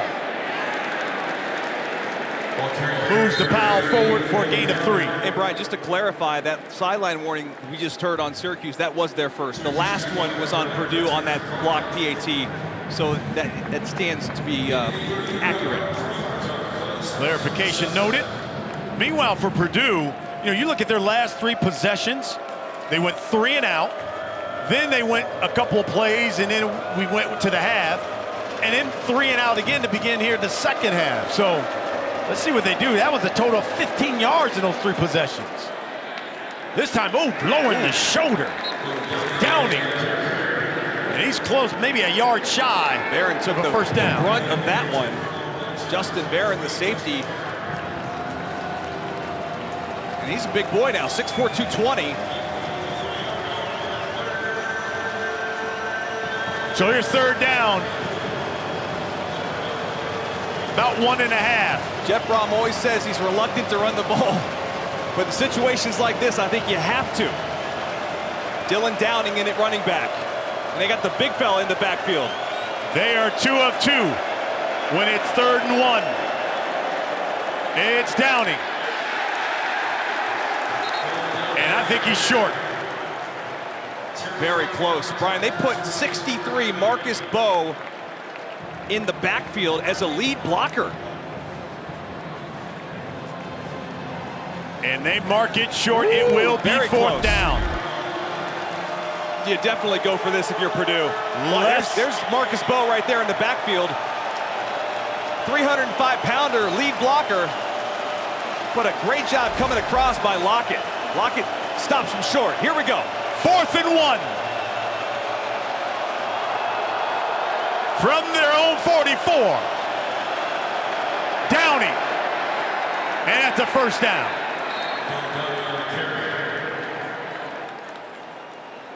Really good push from that offensive line at Purdue to pick up that first down. This Purdue offense is, you kind of feel like it's a little bit air raid, but they do have to run the football at times. You got to keep the defense honest. Nice couple runs there by Downing. Kobe Lewis is checked into the backfield now. O'Connell under pressure, rolling, and throws it away. Michael Jones applying the pressure, and he's going to talk to him a little bit. The official comes over and says, all right, let's go, come on. Michael's the talker now on the field. Maybe one of the best linebackers in the ACC. He is the quarterback of this defense. 2nd of the team in tackles. They call him, he's like Dr. Jekyll, Mr. Hyde. They say he's the nicest kid. He's just a soft talker, but then he gets on the practice field. Yes. You saw it right there after that play, talking a little smack. 2nd and 10. Lewis, the carry. Left side. Brought down in midfield.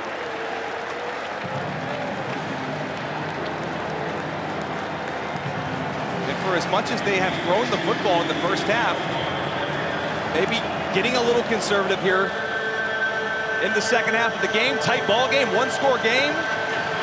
But I think here, Brian, 3rd and long, you got to be looking to number 15.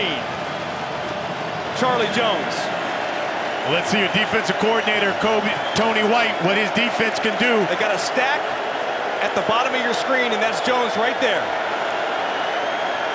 O'Connell looking left. Incomplete. He was looking at Mershawn Rice. And Brian, he had Jones wide open on the crossing pattern. I think he tried to take a little bit too much, going for the, not necessarily the home run, but take what the defense gives you. Jones was coming across. He would have caught it in stride and probably been able to pick up the first down. If you can lead Jones right here, look at this. And the official may have gotten his way, but he was definitely open. Jack Ansel kicked things away. The Australian punter. Oh, that one hit one.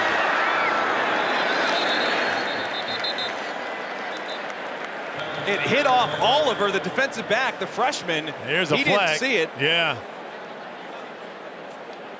Hits right off Oliver's shoulder pads.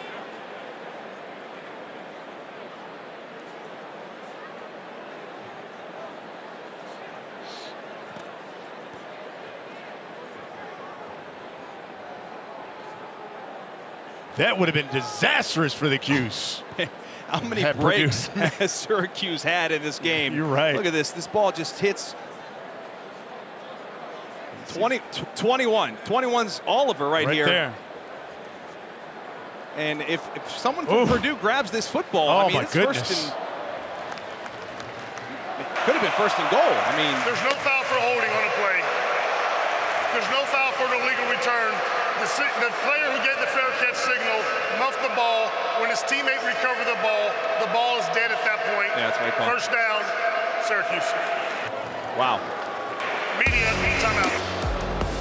So the Cuse, boy, they avoid another one. How many lives do they have? A lot of them, apparently.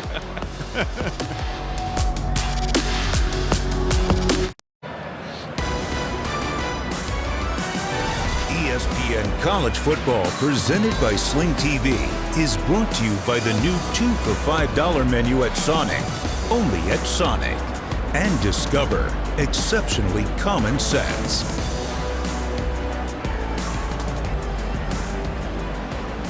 Well, Syracuse looking for their first regular season win over a Big Ten program since 2009. They have lost 7 straight to the Big Ten, and they have not been held without a touchdown at home since 2019. That's when it faced #1 Clemson. Over the last 15 seasons, Syracuse has scored at least a touchdown.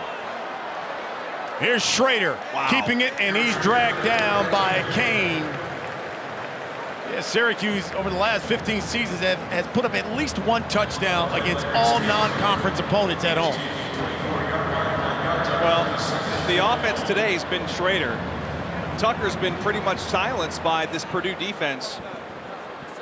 But it only takes one. Just takes one play, Brian. He's got that speed.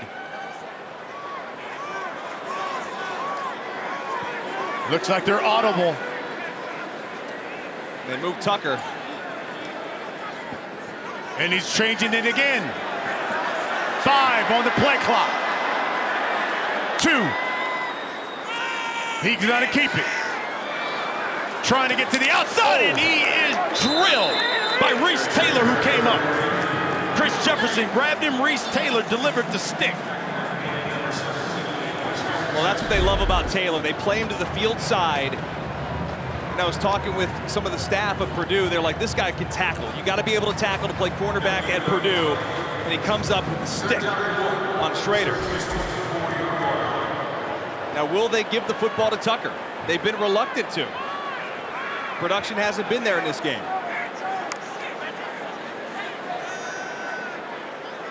You can see Q's 0 for 5 on 3rd. Tucker straight ahead. And that'll move the sticks. Maybe it's just that. You know, it's not a big flashy play, but something positive for Tucker to get the first down, keep the drive moving. You got to wonder, is that fumble in the back of his mind somewhere? Because that's very uncharacteristic of the young sophomore running back. They're going to swing it out to him. Down the sideline is Tucker. Now they got him going. Jamari Brown forced him out. And that's what maybe they have to do, is get him on the perimeter, give him some passes, show off that speed. And even what I really like is what they did on the previous plays. We take a look at the swing pass, is you line him up in the gun next to Schrader, but then motion him out. And if Purdue's going to play man coverage, you may get a linebacker matched up on him, and you can take a shot down the field, which they did on the very opening play of the game. Here's Tucker again.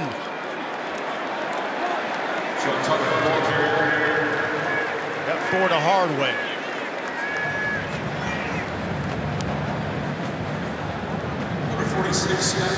Scotty Humpik makes the stop. Let's go down to the field and Lauren. Guys, you heard Coach Babers tell us that Sean Tucker needs to get more involved, and they know he can run the football, but as an every down kind of back, they got to get him running more routes. And he told me this week he's been working on it in practice, catching more footballs, running more routes, and he's getting more consistent and confident in that area. That was to the outside to Damian Alford, who had it, dropped it. They're lucky they're going to call that incomplete because Jefferson was off to the end zone.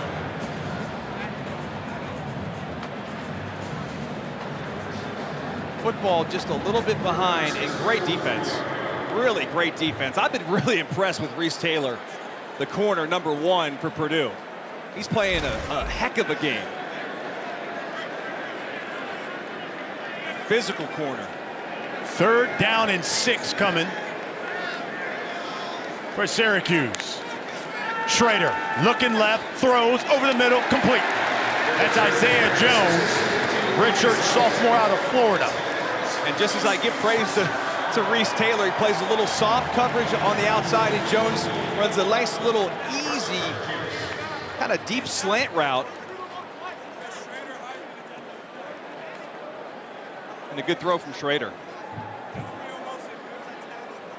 In Boilermaker territory now. Schrader over the middle. Incomplete to Gadsden, and broken up by Cam Allen. Fans here wanted a flag for pass interference.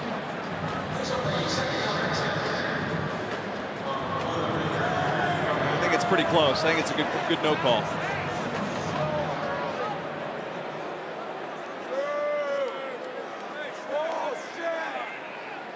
Good play by Cam Allen, who had a 65-yard pick 6 last week for Purdue. Here's Schrader again. He's looking for Tucker. Wheel route. And out of bounds. How about that defense there? Adrian Jenkins with him. Jenkins, who plays that Leo position, is a pass rusher. And he's matched up with Sean Tucker. I love the mismatch. But you got to, at least if you're Schrader, give your receiver, who ends up being a running back, a chance. Keep it in bounds. You make it a pass interference call. Because Jenkins was in a defeated position. 10th play of this drive coming. That's the OC, Robert Anai. See what he's got up his sleeve. Pressure coming. Schrader avoids it, slips. He'll keep it and run out of bounds and hit late. Oh, flags come flying. Jack Sullivan delivered the lick out of bounds. Yeah, Jamari Brown was coming over there, and Sullivan's the one that comes in late.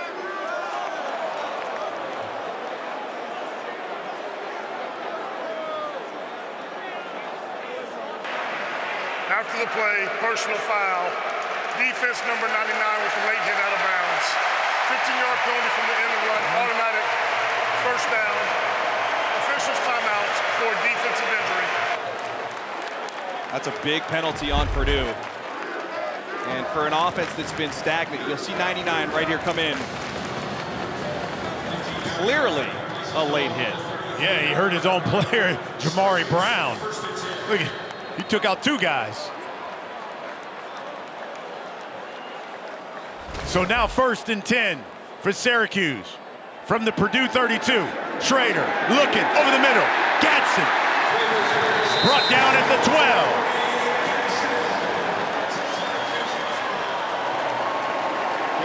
$20-yard pickup.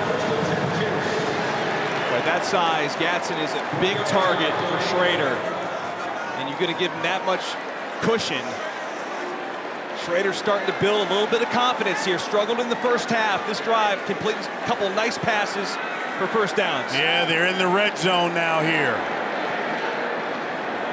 First down. Tucker moves out. They look to him and complete. OC Brothers was right there. Second down and 10 coming up from the Purdue 13-yard line.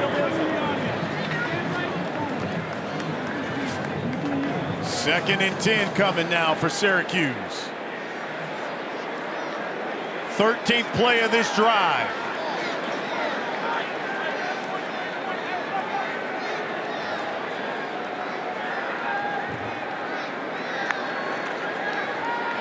Schrader keeping it, throwing it. Gadsden pushed out of bounds. What an amazing play design. It's almost impossible to cover this. You fake the handoff to Tucker, and then you think Schrader's just going to take off and run, and all of a sudden he gets Gadsden in the flat, and now it's going to be 3rd and 2, but clearly, you're going to go for this on 4th down. A couple of plays to pick up a couple of yards.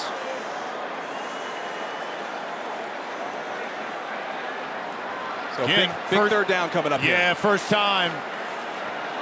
As we pointed out, they've been in the red zone this game. They've converted on all their red zone scores this season. Here's Schrader. Looking, sacked.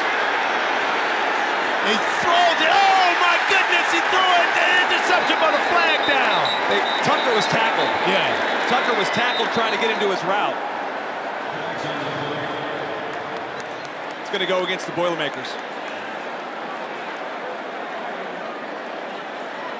The way Syracuse has avoided disaster in this game. I asked you how many lives did they have? 9 lives? More 10 than lives? 9. Holding, defense number 10. It's going to be a half the distance penalty from the previous spot, automatic first down.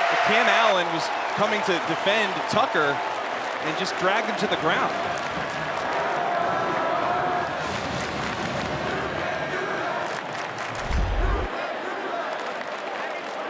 You see 10 come in here. There's Tucker. Oh, my. And that's a tackle. Yes.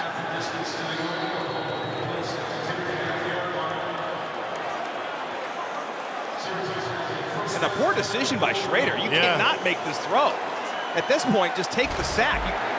If that's an interception, it's a touchback. Purdue's ball and devastation for Syracuse. So 1st and goal. Tucker hit and dropped. Jack Sullivan gets in there, takes on a double team, and really plugs that hole.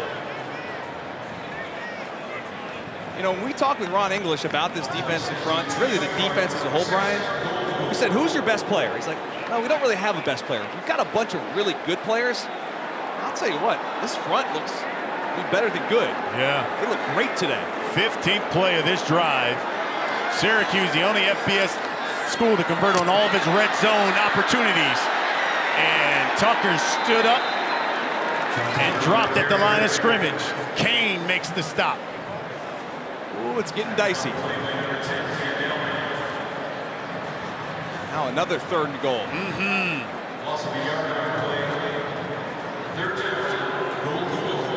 I think as much as they're keying on Tucker, you got to go a little play action here, especially if you're thinking about going for it on 4th down. Let's see what the Qs have up their sleeve. Bunch set at the top of your screen. Gonna go gun. He's looking left, he throws, touchdown, Isaiah Jones.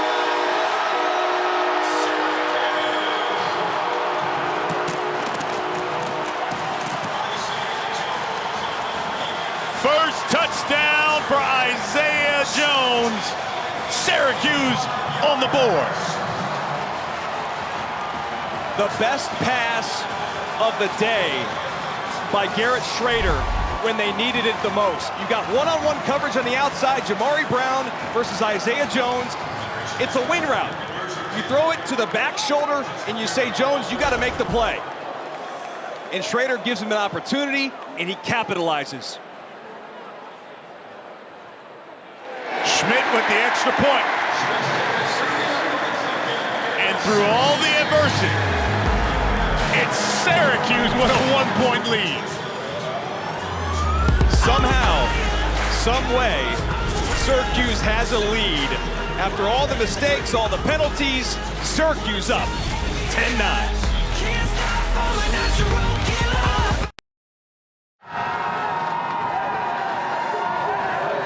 10-9 our score. Let's take a look at that Taco Bell lot Live My Student section. Otto's Army is what they call themselves. It's the student section, of course, across the country. They're competing all season long to be the Live Ma Student Section of the Year. 16 plays, 87 yards, 6 minutes, 39 seconds. That's what Syracuse did on that scoring drive. Let's get a studio update. Here's Kevin Connors. All right, because your Twisted Tea, drop in, take a look at what's going on in Bloomington right now. Austin Reed has 2 touchdowns through the air. This one on the ground. Western Kentucky up on the Hoosiers, 24-13. People in Purdue are like, very interesting. They find themselves down a point here to Syracuse.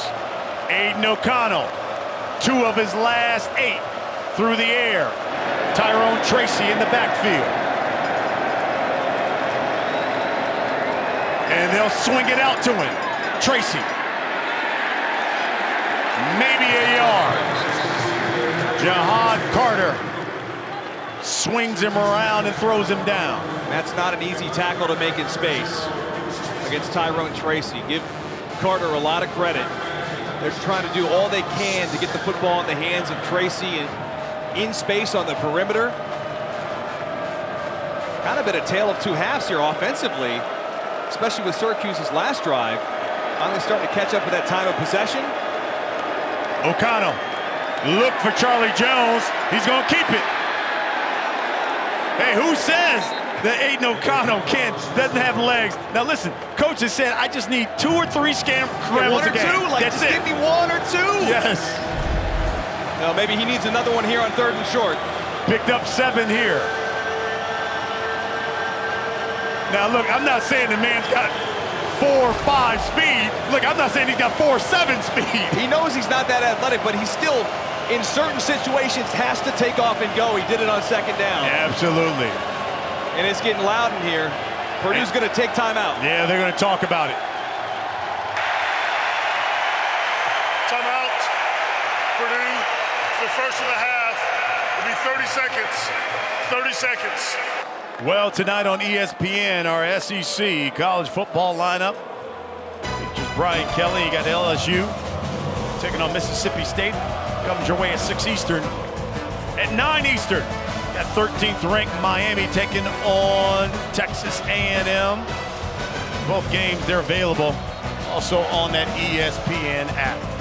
Brian, Charlie Jones, the star receiver for Purdue, the go-to receiver for Aiden O'Connell. He hasn't had a catch since 3:09 to go in the 2nd quarter. 3rd and short. Maybe look for 15. He's been targeted 9 times. He's made 6 catches. 56 yards. He's at the bottom of your screen. O'Connell looking for the tight end, though. Throws incomplete. TJ Sheffield. Big first down for Purdue. They'll move the sticks. And a gutsy call, too, and a gutsy throw, really, from Aiden O'Connell. You only need 2 yards. And he could have taken something underneath, intermediate, decides to go for the deep one. And a nice completion to Sheffield on the outside with pressure in his face, by the way. So 1st and 10 now for the Boilermakers. Just 30 seconds left in the quarter. Syracuse looks like they're bringing pressure. O'Connell steps up, throws it, looking for Jones, and double coverage.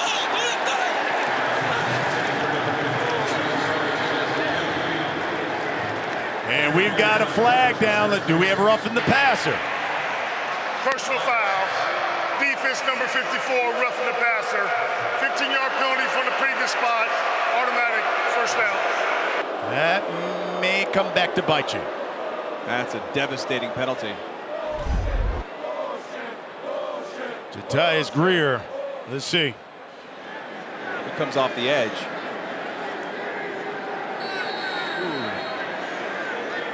What you think, B? I mean, come on now. This is big boy football, isn't it? It's big boy football now. I'm with you. Got to protect the quarterbacks, they say, but that's a touchy call, right? Yeah. Dylan Downing in the backfield. He gets it. And Downing brought down at the 35 of Syracuse. And that will be the final play of this quarter. We are coming to the fourth quarter. Syracuse looking to remain unbeaten. And they've got a 1-point lead. Fourth quarter when we come back.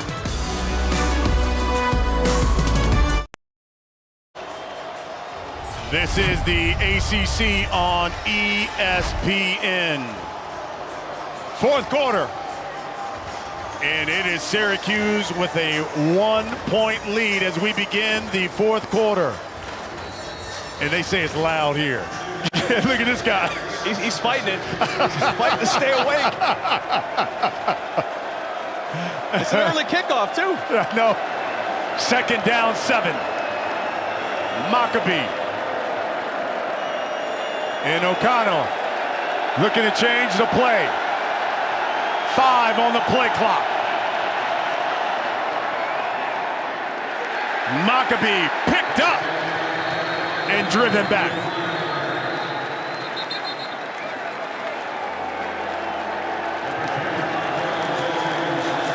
And that means it's third down coming. Purdue is 5 of 11 on third down. And again, Brian, Charlie Jones still has not had a catch since the second quarter. Give Garrett Williams a lot of credit. They got a man-to-man again on him, top of your screen. And then Payne Durham as well. O'Connell, flag, sacked!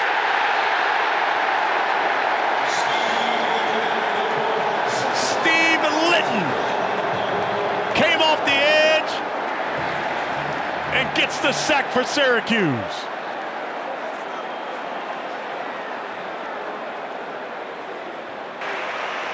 Offside. Defense number 17 lined up in the neutral zone at the snap. A 5-yard penalty. Third down. Well, that's why he got the sack. Got a head start. So that's a break for Purdue. Be third and short. Looks like he's lined up offsides. Yeah, he's offsides. So Purdue catches a break. So instead of third and 6, they're looking at third and 1 now. As big as they're in the gun. I was going to say possibly quarterback sneak in this situation, but they got Downing in the game. Here comes Charlie. They give it to Downing. He cuts back. He's got a first down.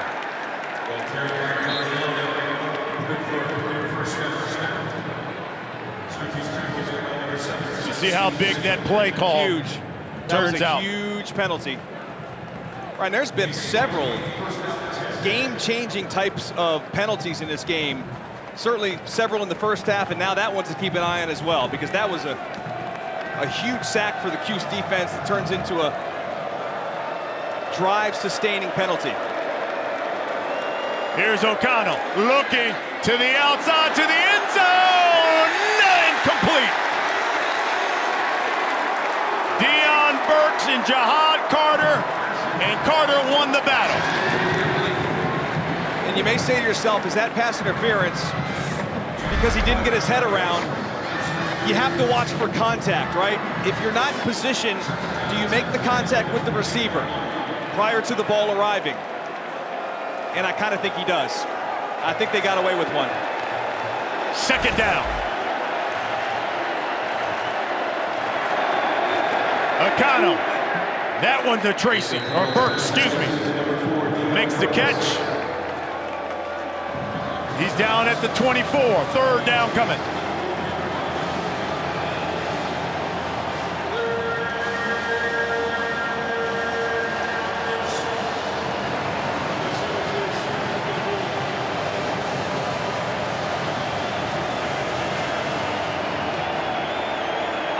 I'd bring pressure, Brian, I would. You brought it the last time. You got to O'Connell, but you were offsides. O'Connell looking, throwing to Jones, and caught. Charlie Jones. And it took them moving the pocket, getting O'Connell on the move, to find a way to get Jones open on that outcut. They buy him some time. Good throw.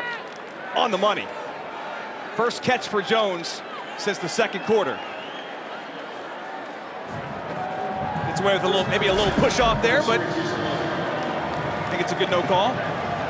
O'Connell and Jones played baseball together when they were pups. 1st and 10 from the 11. Downing. Wrapped up by Michael Jones. Michael Jones has just been everywhere for the Syracuse defense. Just swallows Downing up as he tries to bounce it outside. No question that young man's going to have a future on Sundays. 10th play of this drive coming for Purdue. 2nd down. O'Connell looking to the back of the end zone, touchdown. He goes to the tight end, Payne Durham. And it's right over Michael Jones's head. He's dropping into his zone coverage, and a dart by O'Connell to Durham to silence this crowd. First touchdown of the season for Durham. It's right down the seam, and you'll see Michael 3 back into his zone. He's right there. If he can somehow get his hands up and kind of mistimes his jump too. Keep in mind, they've had an extra point blocked. Good point. So they're going to go for 2 here. Good point, partner.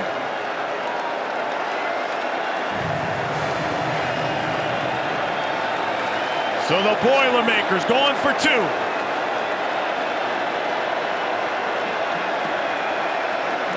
O'Connell looking, throws back in the end zone. Charlie Jones too high. He had him. He hit the goalpost, I think. Just a little bit too high. You're right. Jones gets behind the defense, which you can't have happen if you're Syracuse, but a good opportunity for Purdue. O'Connell's he's got Jones to hit the goalpost.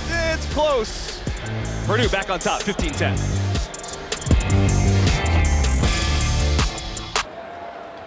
11 plays, 75 yards, 5 minutes, 46 seconds is what Purdue did. As they take the lead here, and you can see what Purdue has done here in the second half. A couple of punts, and then they go 75 yards thanks to Payne Durham and Aiden O'Connell. First touchdown catch of the season for Durham, the senior. He was all Big Ten last season. Came in as a lacrosse player.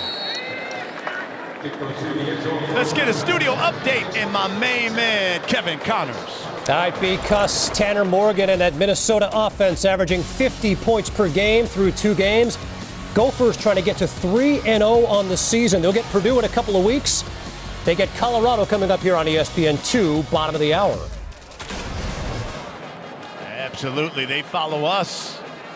We got a good one right here. Syracuse and Purdue. Brian Custer, Dustin Fox, Lauren Sisler here with you. Here's Schrader giving it off to Tucker. He's going to keep it. Is Schrader. Corey Trice grabs those legs, makes the tackle. Everybody on the interior of that defensive front thought that football was handed off to Tucker. That's what the RPO does. It's all about that eye discipline, right? At that mesh point, Schrader pulls it out, picks up the 9 yards. Schrader with 87 yards rushing. He's been all their rushing attack. He has. Back to pass now, steps up, plenty of time, throws, and that's complete. To the outside, Courtney Jackson makes the catch. It's a first down. They'll move the sticks. It's an 11-yard pickup. Really nice job by Schrader staying in the pocket, goes through his progressions, coming back across. Finds Courtney Jackson for the first down. You see him matched up with Trice. It's the best corner at Purdue. Great job at the top of his route to stem it back and come back to the football. Schrader, 10 of 20, 98 yards, just shy of 100 through the air. They'll pitch it out. Tucker. And they string it out. That Purdue defense, Reese Taylor forces him out. got no blocks on the outside.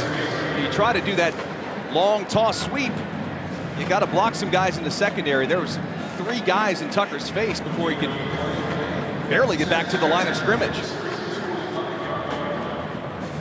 It's been a long afternoon for Sean Tucker. 13 carries, just 25 yards.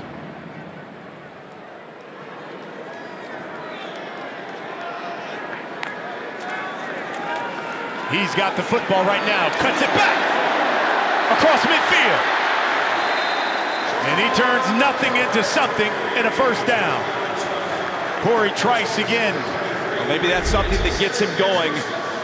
Nothing going to the left, and shows great vision and patience. Bam, sticks that foot in the ground, cuts back. And if Trice isn't there, he's probably off to the races.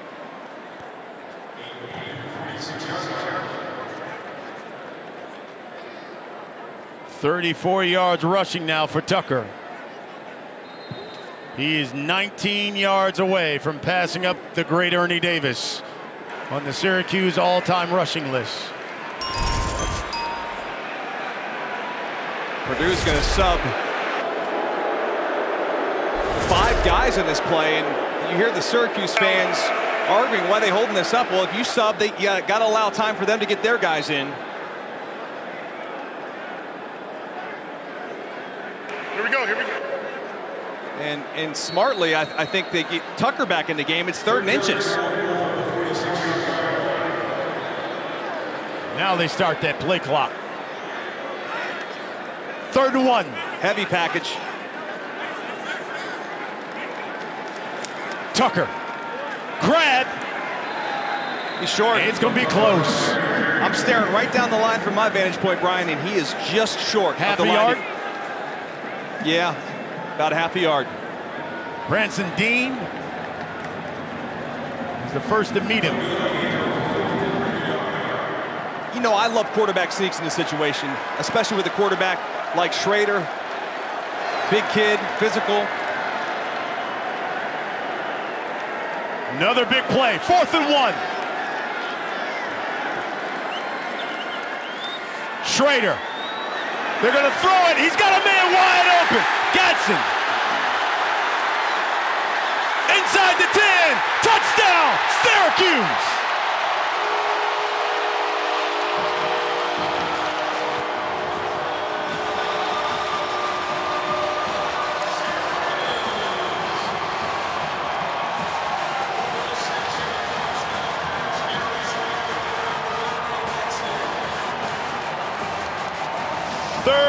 Half a yard. Got to go for 2 now. Got to refocus. After all that momentum, you're excited if you're Syracuse. Got to get your best play call in here to go for 2. What a gutsy call, by the way, on 4th and about a half a yard by Syracuse. They pick up 46 and a touchdown. Now they go for 2 to make the lead 3.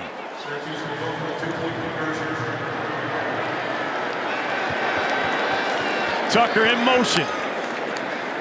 He's going to keep it. It's Schrader. He's got it.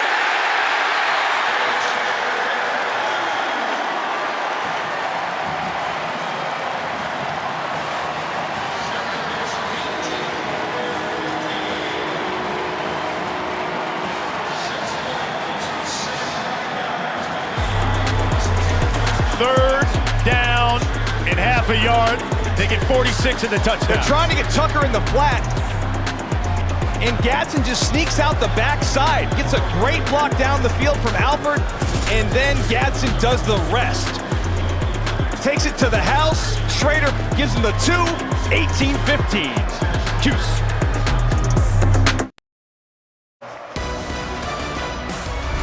ESPN College Football is presented by Sling, the TV you love for a price you'll love. And in part by Burger King, a burger, fries, and chicken fries, only $6 at BK.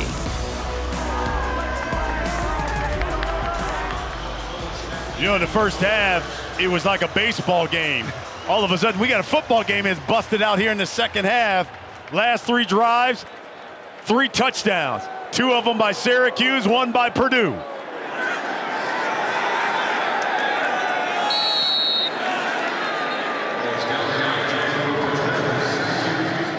Well, college football coverage, it continues on the ACC network at 5 Eastern. 19th ranked Wake Forest hosting Liberty. 6 Eastern, ACC Network Extra. Carolina A&T takes on Duke, and at 8 Eastern on the ACC network, Louisiana Tech faces 5th ranked Clemson in Death Valley. And of course, you can catch everything on the app. Here comes Aiden O'Connell. 27-37 for 224. He's got a touchdown pass. He goes to work. Maccabee in the backfield. Play fake. O'Connell looking downfield and throws the pick six. Caleb Okechukwu.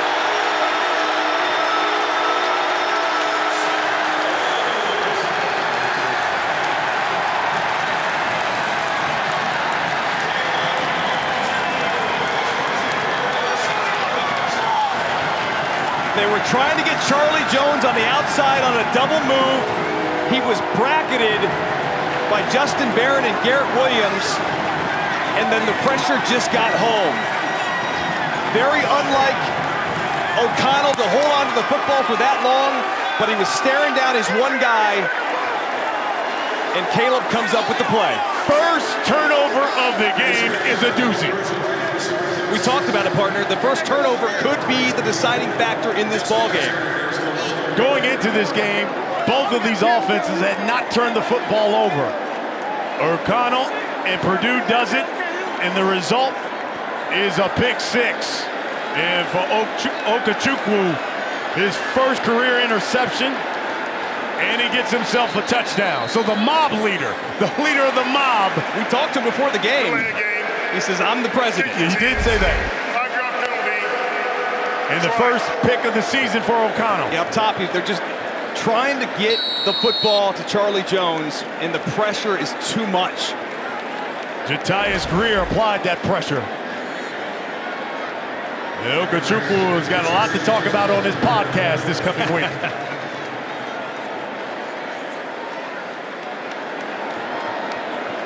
Extra point is good. And just like that, it's the Cuse up 10. O'Connell trying to make something happen down the field, holds on the football just a little bit too long, and Okechukwu. House call.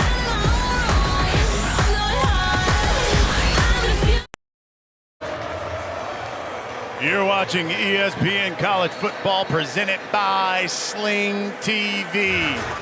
Caleb Okechukwu, the redshirt junior, coming up with that pick six, and all of a sudden Syracuse, last 3 times that they've had the football, touchdown, touchdown, and now pick six.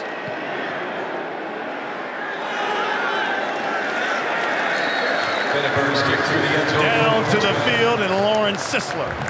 Guys, Caleb Okechukwu has an incredible story. He went from preparing for his sophomore season to being hospitalized for nearly 3 weeks with rhabdo, where damaged muscles release proteins into the bloodstream. He had to learn how to walk again, and here he is back on the field. First career interception, goes for the pick six, taking full advantage of his role as a leader on this defense, and it's really just amazing to see. I love his energy. I love his personality.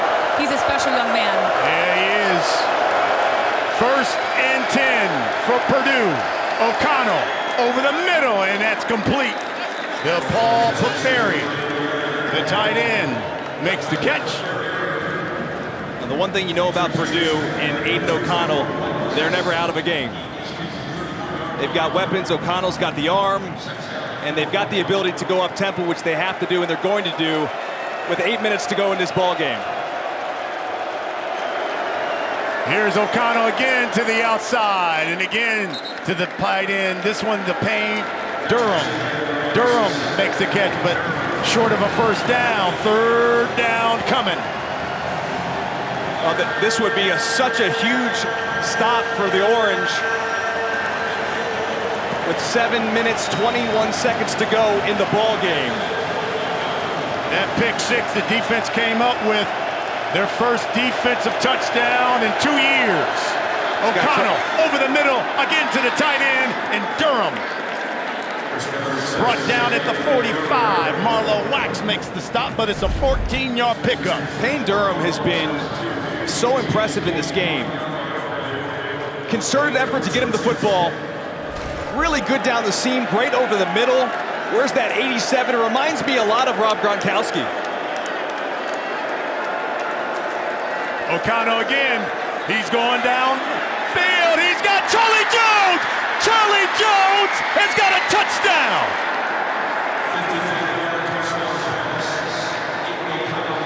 Man, it's hard keeping up with the Joneses. Charlie Jones makes them pay. Just like that, 55 yards for Charlie Jones, his 5th touchdown of the season, and the Boilermakers strike. Williams all day has been in stride with Jones, just trips up. At the last second when the football arrives, Jones shows off the speed, and just like that, in a flash, the Boilermakers are back in it. Don't leave your TV. Wow, 3-point lead now for Syracuse, thanks to Charlie Jones. 8 catches, 124 yards, this one for 55 and 6.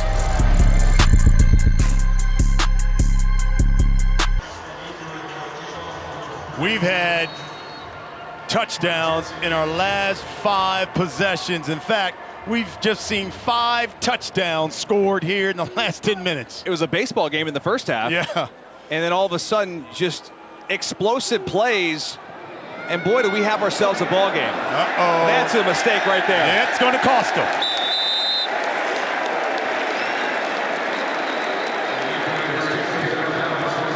There's the flag on Chris Van Eckeren. Kick out of bounds by the kicking team. By rule, the ball will be placed. Let's get a quick studio update from Kevin Connors. And guys, a reminder, we're about 10 minutes away from kickoff here, either on ESPN2 or over on the ESPN app. Brendan Lewis, JT Shrout. Our Adam Rittenberg says it'll be Shrout, the Tennessee transfer, who will get the start at quarterback for a Colorado team coming off consecutive losses to TCU and Air Force. The Buffaloes and Golden Gophers in the on-deck circle, Brian. All right, to the outside, complete. Courtney Jackson. And that's a first down for Syracuse. Chris Jefferson forces him out, 12-yard pickup. And this is where the Syracuse offense cannot get too conservative. 6.5 to go, you're up 3 points. But you understand, if you give the football back to Purdue in any capacity, they could score at any moment. Here's Tucker. Hit right at the line of scrimmage and brought down. Clock's moving. 6 minutes left in this game.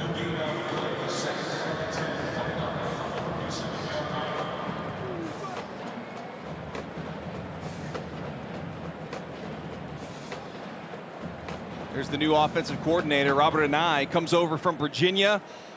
A lot of folks here in Cuse are looking at this offense saying, this looks a little bit different this year.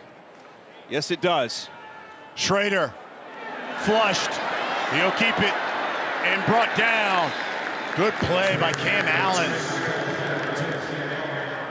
Really a pickup of 1. Right, both of these defenses have been flying around. Give both defenses a lot of credit today. It's just been the last few minutes, a couple of big plays, a turnover that kind of swung things, and then, of course, Garrett Williams gets beat on the outside by Charlie Jones, and we got a tight one with 5 minutes to go. Syracuse 0-1 when it's 3rd and long. He's got Tucker and tipped. It was too short. Kadron Jenkins was beat. Wow. Maybe too much air or what? I think a little bit too much air. Yeah, it's probably a good way to describe it. Jenkins, who's basically a defensive end, is in coverage down the field. Be a little underthrown too, because Tucker he's wide open. Look at this. He's wide open. If he leads him just a few more yards, yeah, it was definitely underthrown. That would have been a touchdown. So they'll punt it away. Reese Taylor standing at his own 13. High kick. Taylor does a great job fooling Syracuse. As we take a look here and story of this game, and we started off the last 3 touchdowns, start off with gas. And remember, That was fourth down. Fourth down and short. Goes 41 yards to the house. And they come right back. O'Connell makes first pick six of his career. First mistake of the game. Pick 6. And then you just saw the touchdown by Charlie Jones. It has it a 3-point game, and Purdue has the football back. O'Connell quickly to the outside, and Tyrone Tracy, and I thought that had an opportunity to be picked. That's what I said, ooh. I was like, my goodness. Deuce Chestnut, whose name we haven't called quite that much on the outside of the cornerback position, broke on that. I thought that ball had a chance to be picked. O'Connell's now thrown for 305 yards. They got to find a way to stop Payne Durham, too. O'Connell, plenty of time. Avoids the rush, and he throws it away. Marlowe Wax applying that pressure. O'Connell, good decision here. Somehow avoids the pressure from Gear. Yeah, you want to be a quarterback? Take some licks. Purdue has had some great ones. Drew Brees, Gary Danielson, Lynn Dawson, Jim Everett, Bob Greasy, Kyle Orton, Aiden O'Connell. What can he do in this situation? He's going to go deep. He's got Charlie Jones. He's got it again. Man, this guy can play.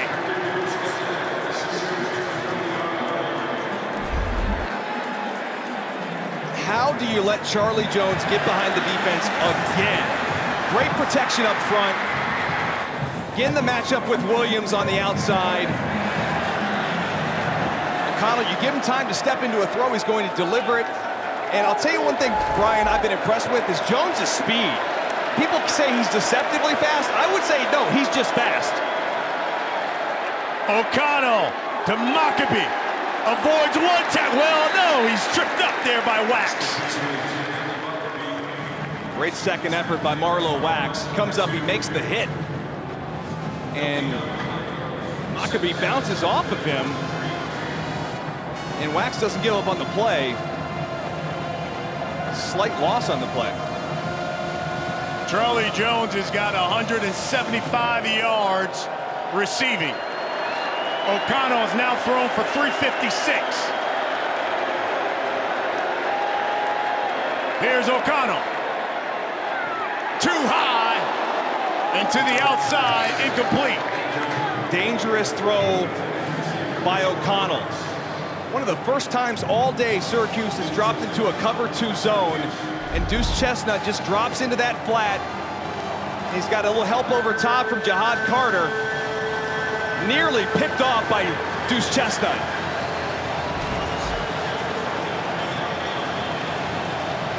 You can see what Charlie Jones has done receiving. Meanwhile, O'Connell now has 10 350-yard games, passing games.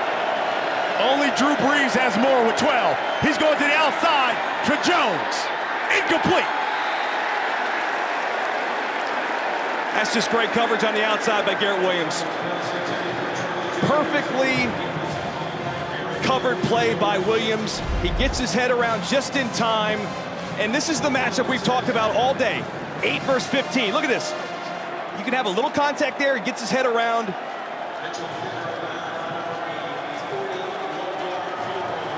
Great coverage. This field goal attempt will be from 41 yards out. Fitterin, the senior. Kick up. No good.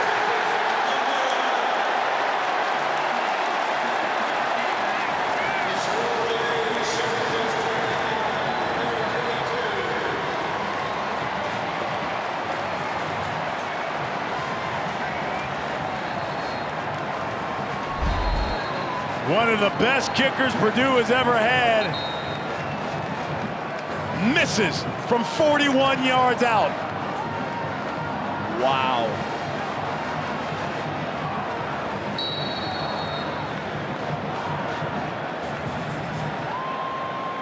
And look at the coach.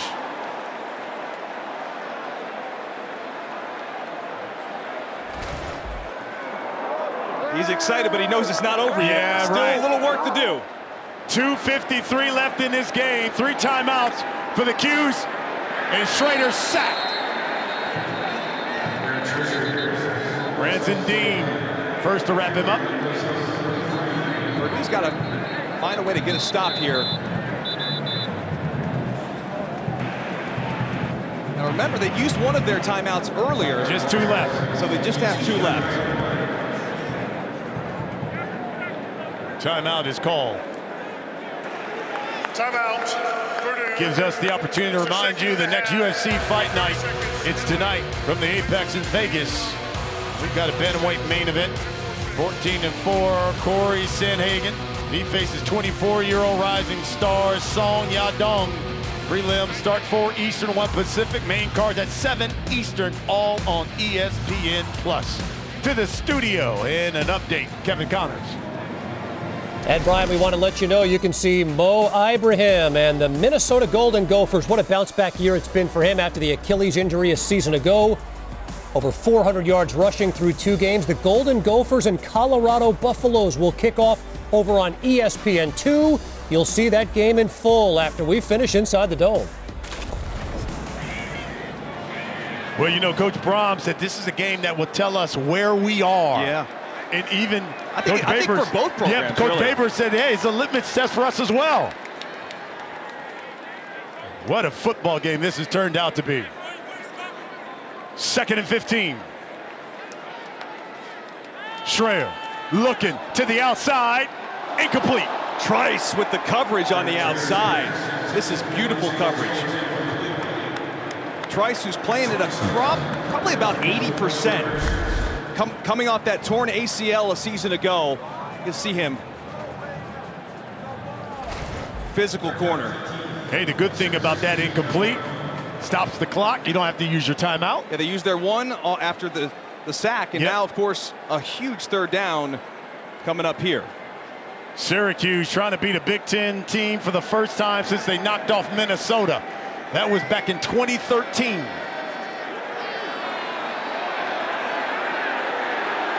Third and 15. Tucker up the middle. Purdue will probably use their last timeout now. Give them 2.5 minutes, see if they can get the football back into field goal range, possibly get a touchdown and win this thing. It's the 3rd and final timeout of the half. 30 seconds in length. There's an 8-yard pickup by Tucker, who's now got 42 yards. Tonight on ESPN, our SEC college football lineup features LSU and Mississippi State. That's at 6 Eastern. And then at 9 Eastern, you can see 13th ranked Miami taking on 24th ranked Texas A&M. Of course, both games are available on the ESPN app.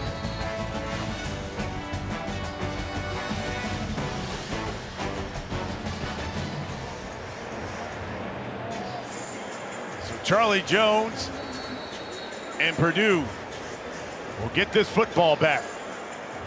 Reese Taylor standing at his own 35. Flag. Fair catch. Called for and caught at the 39-yard line, 35-yard punt. The legal formation by the kicking team, more than 4 in the backfield. That 5-yard penalty will be added on to the end of the kick. First down. Give him 5 extra yards, so now the 43?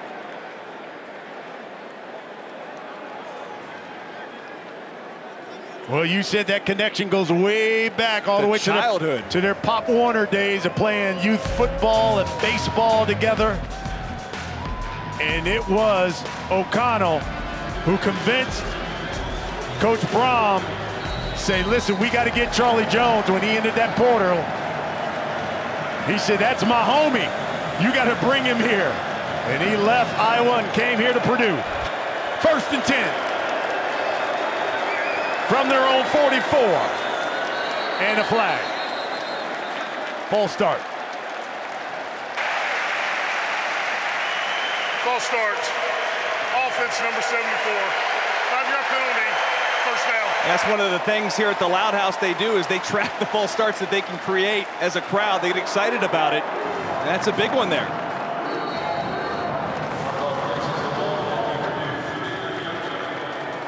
Charlie Jones is just a 5th Power 5 player to have 100 yards receiving and a touchdown in his team's first 3 games of the season. Here's O'Connell. He's looking. He's got TJ Sheffield. Sheffield breaks the tackle and he's across midfield. Justin Barron has a chance to make this tackle for a minimal gain. Comes up from his rover spot, misses the tackle, and of course then picks up about 13 yards. So plenty of time here for Purdue. 1st and 10. O'Connell, and that's complete to Jones. It's a first down. They'll move the sticks. We got 2 minutes left in this game.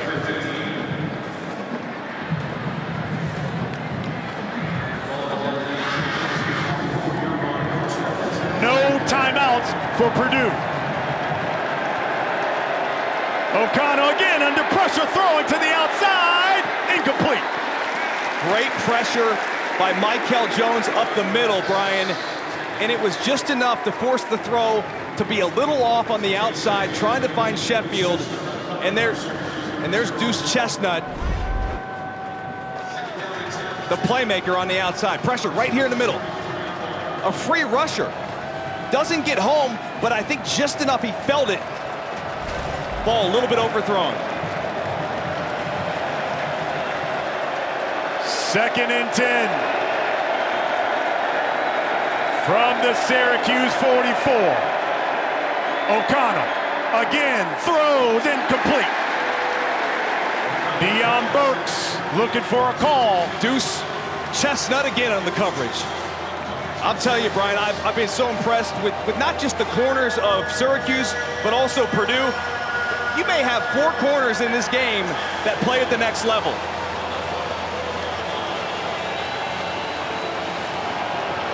.146 left in this game. 3rd down. Let's see if Purdue will go to Charlie Jones. Purdue is 1 of 4 on 3rd and long. Jones at the top. He looks to the left. It's complete to Burks. He breaks the tackle. Burks brought down inside the 15. Jahan Carter saved the touchdown. Missed tackle by Deuce Chestnut. We'll see 0 right here. Playing that soft, off, man-to-man coverage. You've got to make that tackle in space. Because he doesn't make the tackle, Purdue's knocking on the door. O'Connell hands it off. Downing. I may consider calling timeouts if I'm Syracuse. Potentially here. Because if Purdue scores a touchdown, you're left with no time. You're just letting the time go now. Minute left in this game. I'm surprised. Charlie Jones in the slot. O'Connell steps up, throws to the end zone, touchdown! Payne Durham. 2nd touchdown of the day.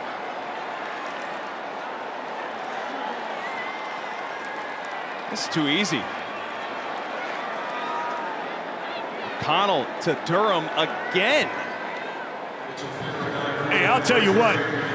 Say what you want. Aiden O'Connell is a gunslinger. Been a beast in this game.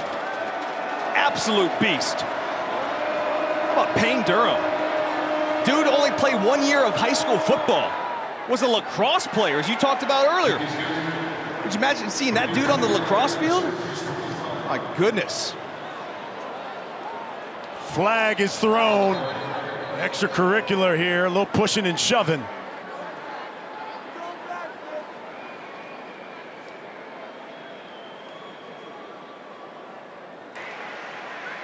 After the play, unsportsmanlike conduct, kicking team number 87. This is his first of the game. That 15-yard penalty will be enforced on the kickoff. And that's pain. You make a great play, and then you do that. Can't do it. And you take a look at the touchdown. Durham's going to be left side of your screen. They drop, and he just settles down right in the zone. There's nobody there. That is too easy. Too easy. O'Connell doesn't face any pressure.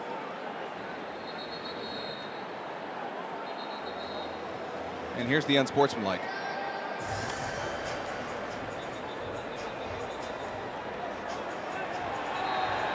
Something he said, the ref heard. He said a bad word. Conduct, kicking team head coach, that 15-yard penalty will be enforced on the kickoff. Wow. And now you compound the problem with the special teams coach. Wow. So under a minute, and you're just giving Syracuse yards. Giving him yardage. And Syracuse still has all of their timeouts. Yes, exactly.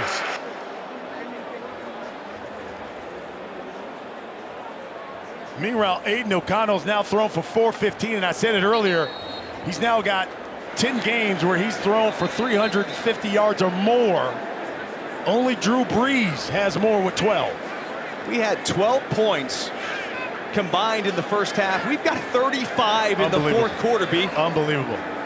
This is his fifth 400-yard passing game. Talking about Aiden O'Connell.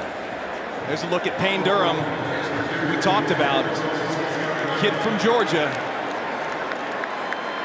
And they're going to kick from the 10-yard line because of all these penalties. Yeah. Listen, Syracuse should have the football near midfield. Absolutely. Those are two huge, costly penalties.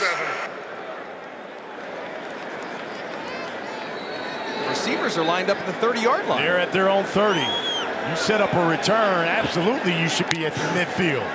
And with 3 timeouts in 51 seconds, that's plenty of time. Yes. So it's all on the foot of Chris Van Eckeren.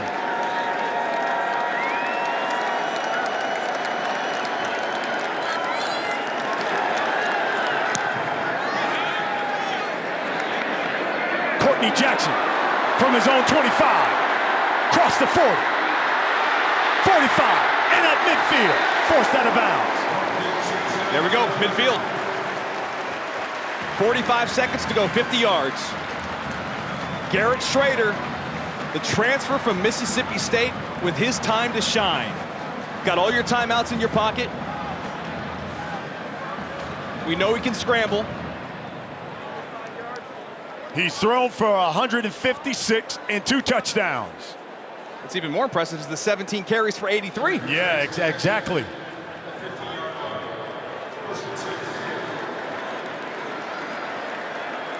.45 seconds left.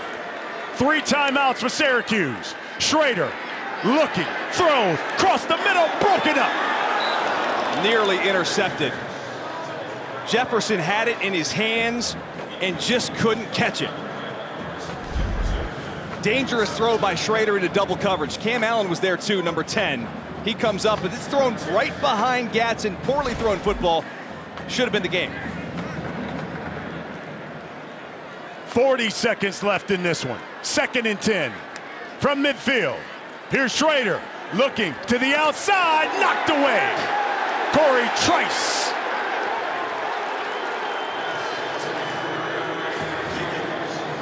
One of their main cover corners. I was talking to cornerbacks coach Ashton Yabodi of Purdue before the game, and he said Trice is that dude. And you can see it right here. Not even 100%, turns around. A little bit of contact there. I can see where the boos are coming from. But knocks that football away. They believe that's a kid that will be playing on Sundays. 3rd and 10. Schrader. Time, plenty of time. Flushed. Avoids. Throws.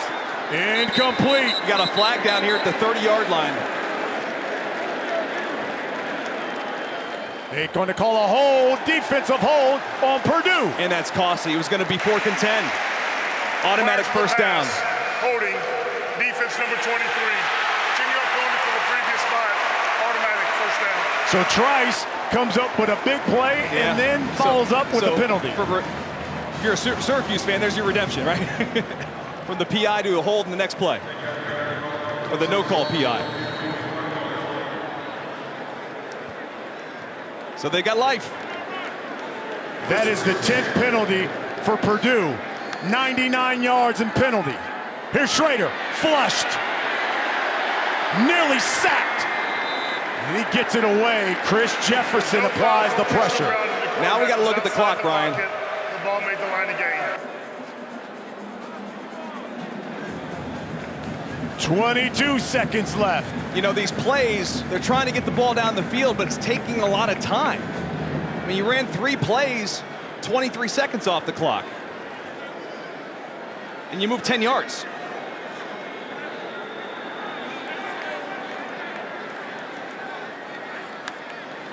Second down. Schrader to the outside. Caught! Wow. What a catch by Damian Alford.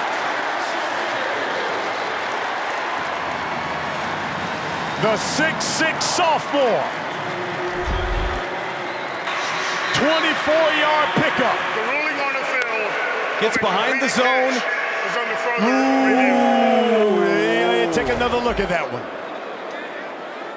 That toe comes down, and when the heel comes down on the line, that's out of bounds. This is going to be close.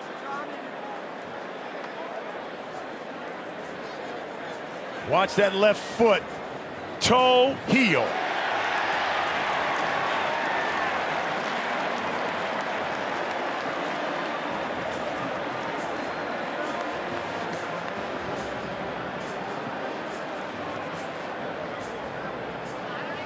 Reese Taylor in coverage for Purdue.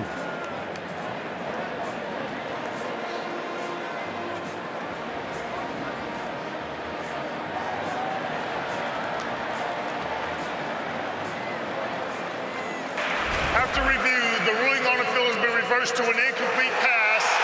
Yeah, when that heel comes And down. then heel hit the ground in one motion, which makes that an incomplete pass.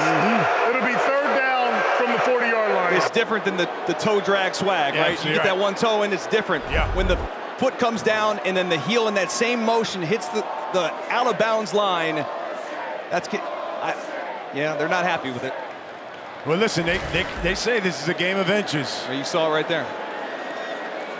So 3rd down now 17 seconds. for Syracuse from the Purdue 40. Schrader looking left, downfield, and incomplete and out of bounds. They're going to say, hey, he's a late flag. I thought he was going to say that was an uncatchable ball. We'll find out. There was so much contact on the outside, and it looks like Jones is hurt. Jones is hurt. Pass interference, defense number 1. 15-yard penalty from the previous spot, automatic first down. So you have the ball at the 25 now, but the problem is time is not on your side. Contact right there, the ball's in the air. Yeah, that's the right call. So 1st down for the Qs from the 25 of Purdue. But you might only have 2, maybe 3 plays at the end zone, Brian. 12 seconds. Schrader throwing, he's got a man, he's got Ganson, yes!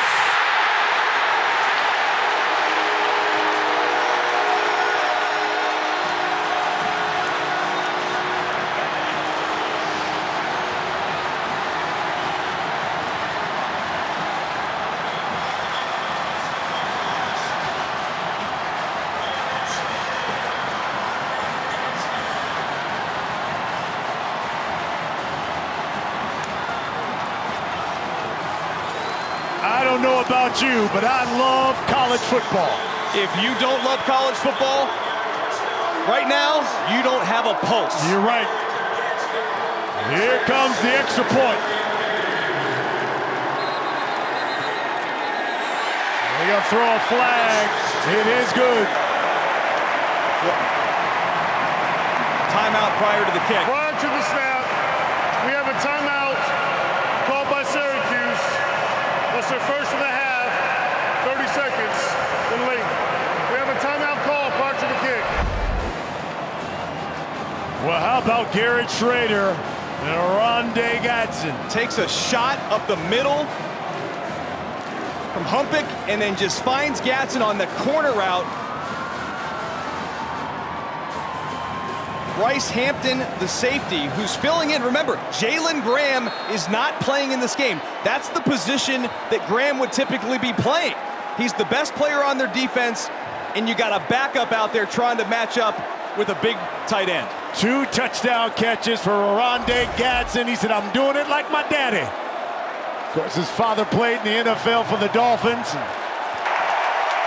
What a big-time pitch and catch. Conduct on the receiving team, number 10. That penalty will be enforced on the kickoff. This is number 10's first of the game. And They're Purdue just losing their cool. Yeah, they've lost their cool.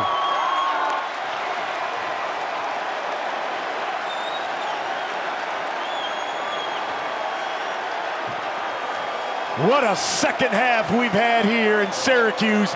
6 lead change.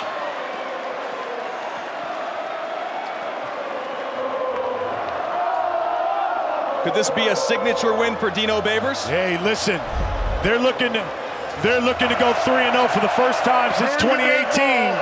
Here's Gatson, just a corner route, man coverage against the backer, Bryce Hampton. 17 is ejected from the ballgame.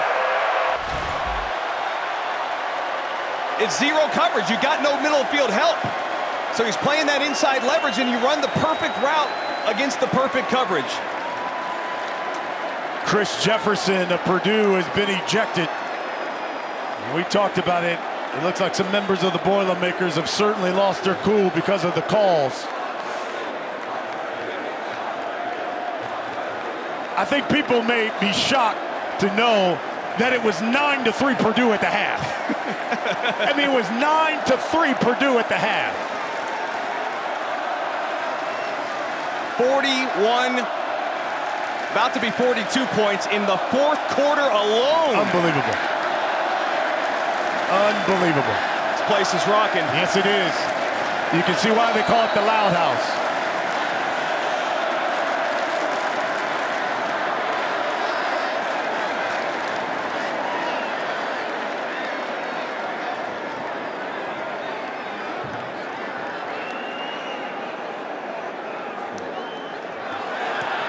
Extra point, good. Flag on the play. Well, and it's big too, Brian. They could have blocked that, returned it for 2. It would have been a tie game. So that's why they're trying to give all their effort to get in there and block that kick. Offside, receiving team number 1. That penalty is declined. Extra points, good.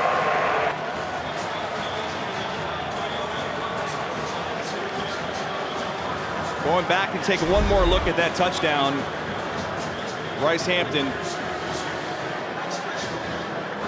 and Gatson, so wide open. And we didn't talk enough about the throw. In stride, right to the pylon. And he takes a shot too. I mean, Schrader stands in there and takes a lick from Humpick.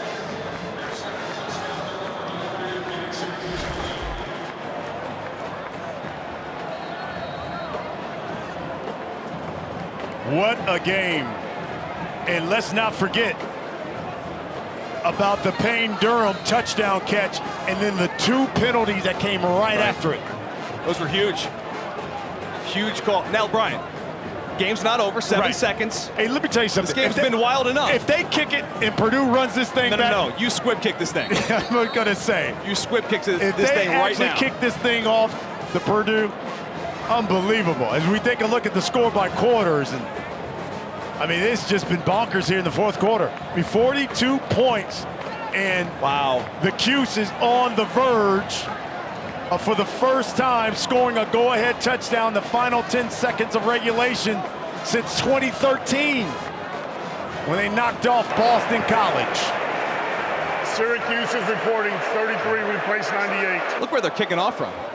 With all the penalties and ejections. Ejections, this is something. Well, I guess you just kick it out of bounds at this point, right? Out of the end zone? Yeah, absolutely. Why not? I don't want no return. It's good. It's good.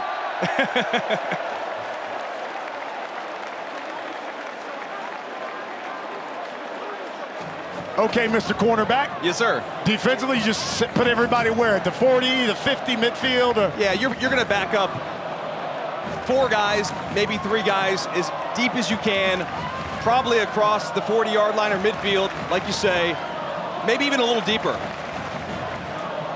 Keep everything in front of you. You know it's going to be a crazy play. There's going to be a lot of laterals. Laterals, probably going to be 5 laterals or more. Stranger things have happened. Big one for Syracuse as this starts a stretch of 4 straight home games for them.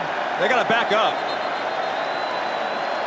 They're going to take a timeout, too. Syracuse needs to back their secondary up. Their second I think they want, which is just 30 seconds. take a look at the lineup and see what Purdue was going to do. See what they're going to come out, see the alignment. Let Tony White make a decision. There's Tony White right there, the defensive coordinator, who's going to be on a lot of people's radars if this defense continues to play well. Hey, listen, partner, I'm going to say this. Yeah. I'm not a gambling man. I am the worst when it comes to spreads and all this stuff. But you know, again, our score was 9-3 at the half, right? Crazy. Vegas had this game, I think, at 59.5. Do you know right now we're at 61 points? You weren't feeling good about that one in the first half, were you? Listen, I know there's some people oh my goodness, who are doing a dance right about now. Yeah, well, it's college football, man. Unbelievable. Anything can happen. Unbelievable.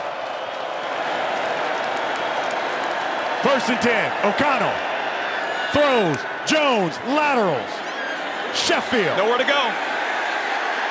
And Syracuse remains unbeaten.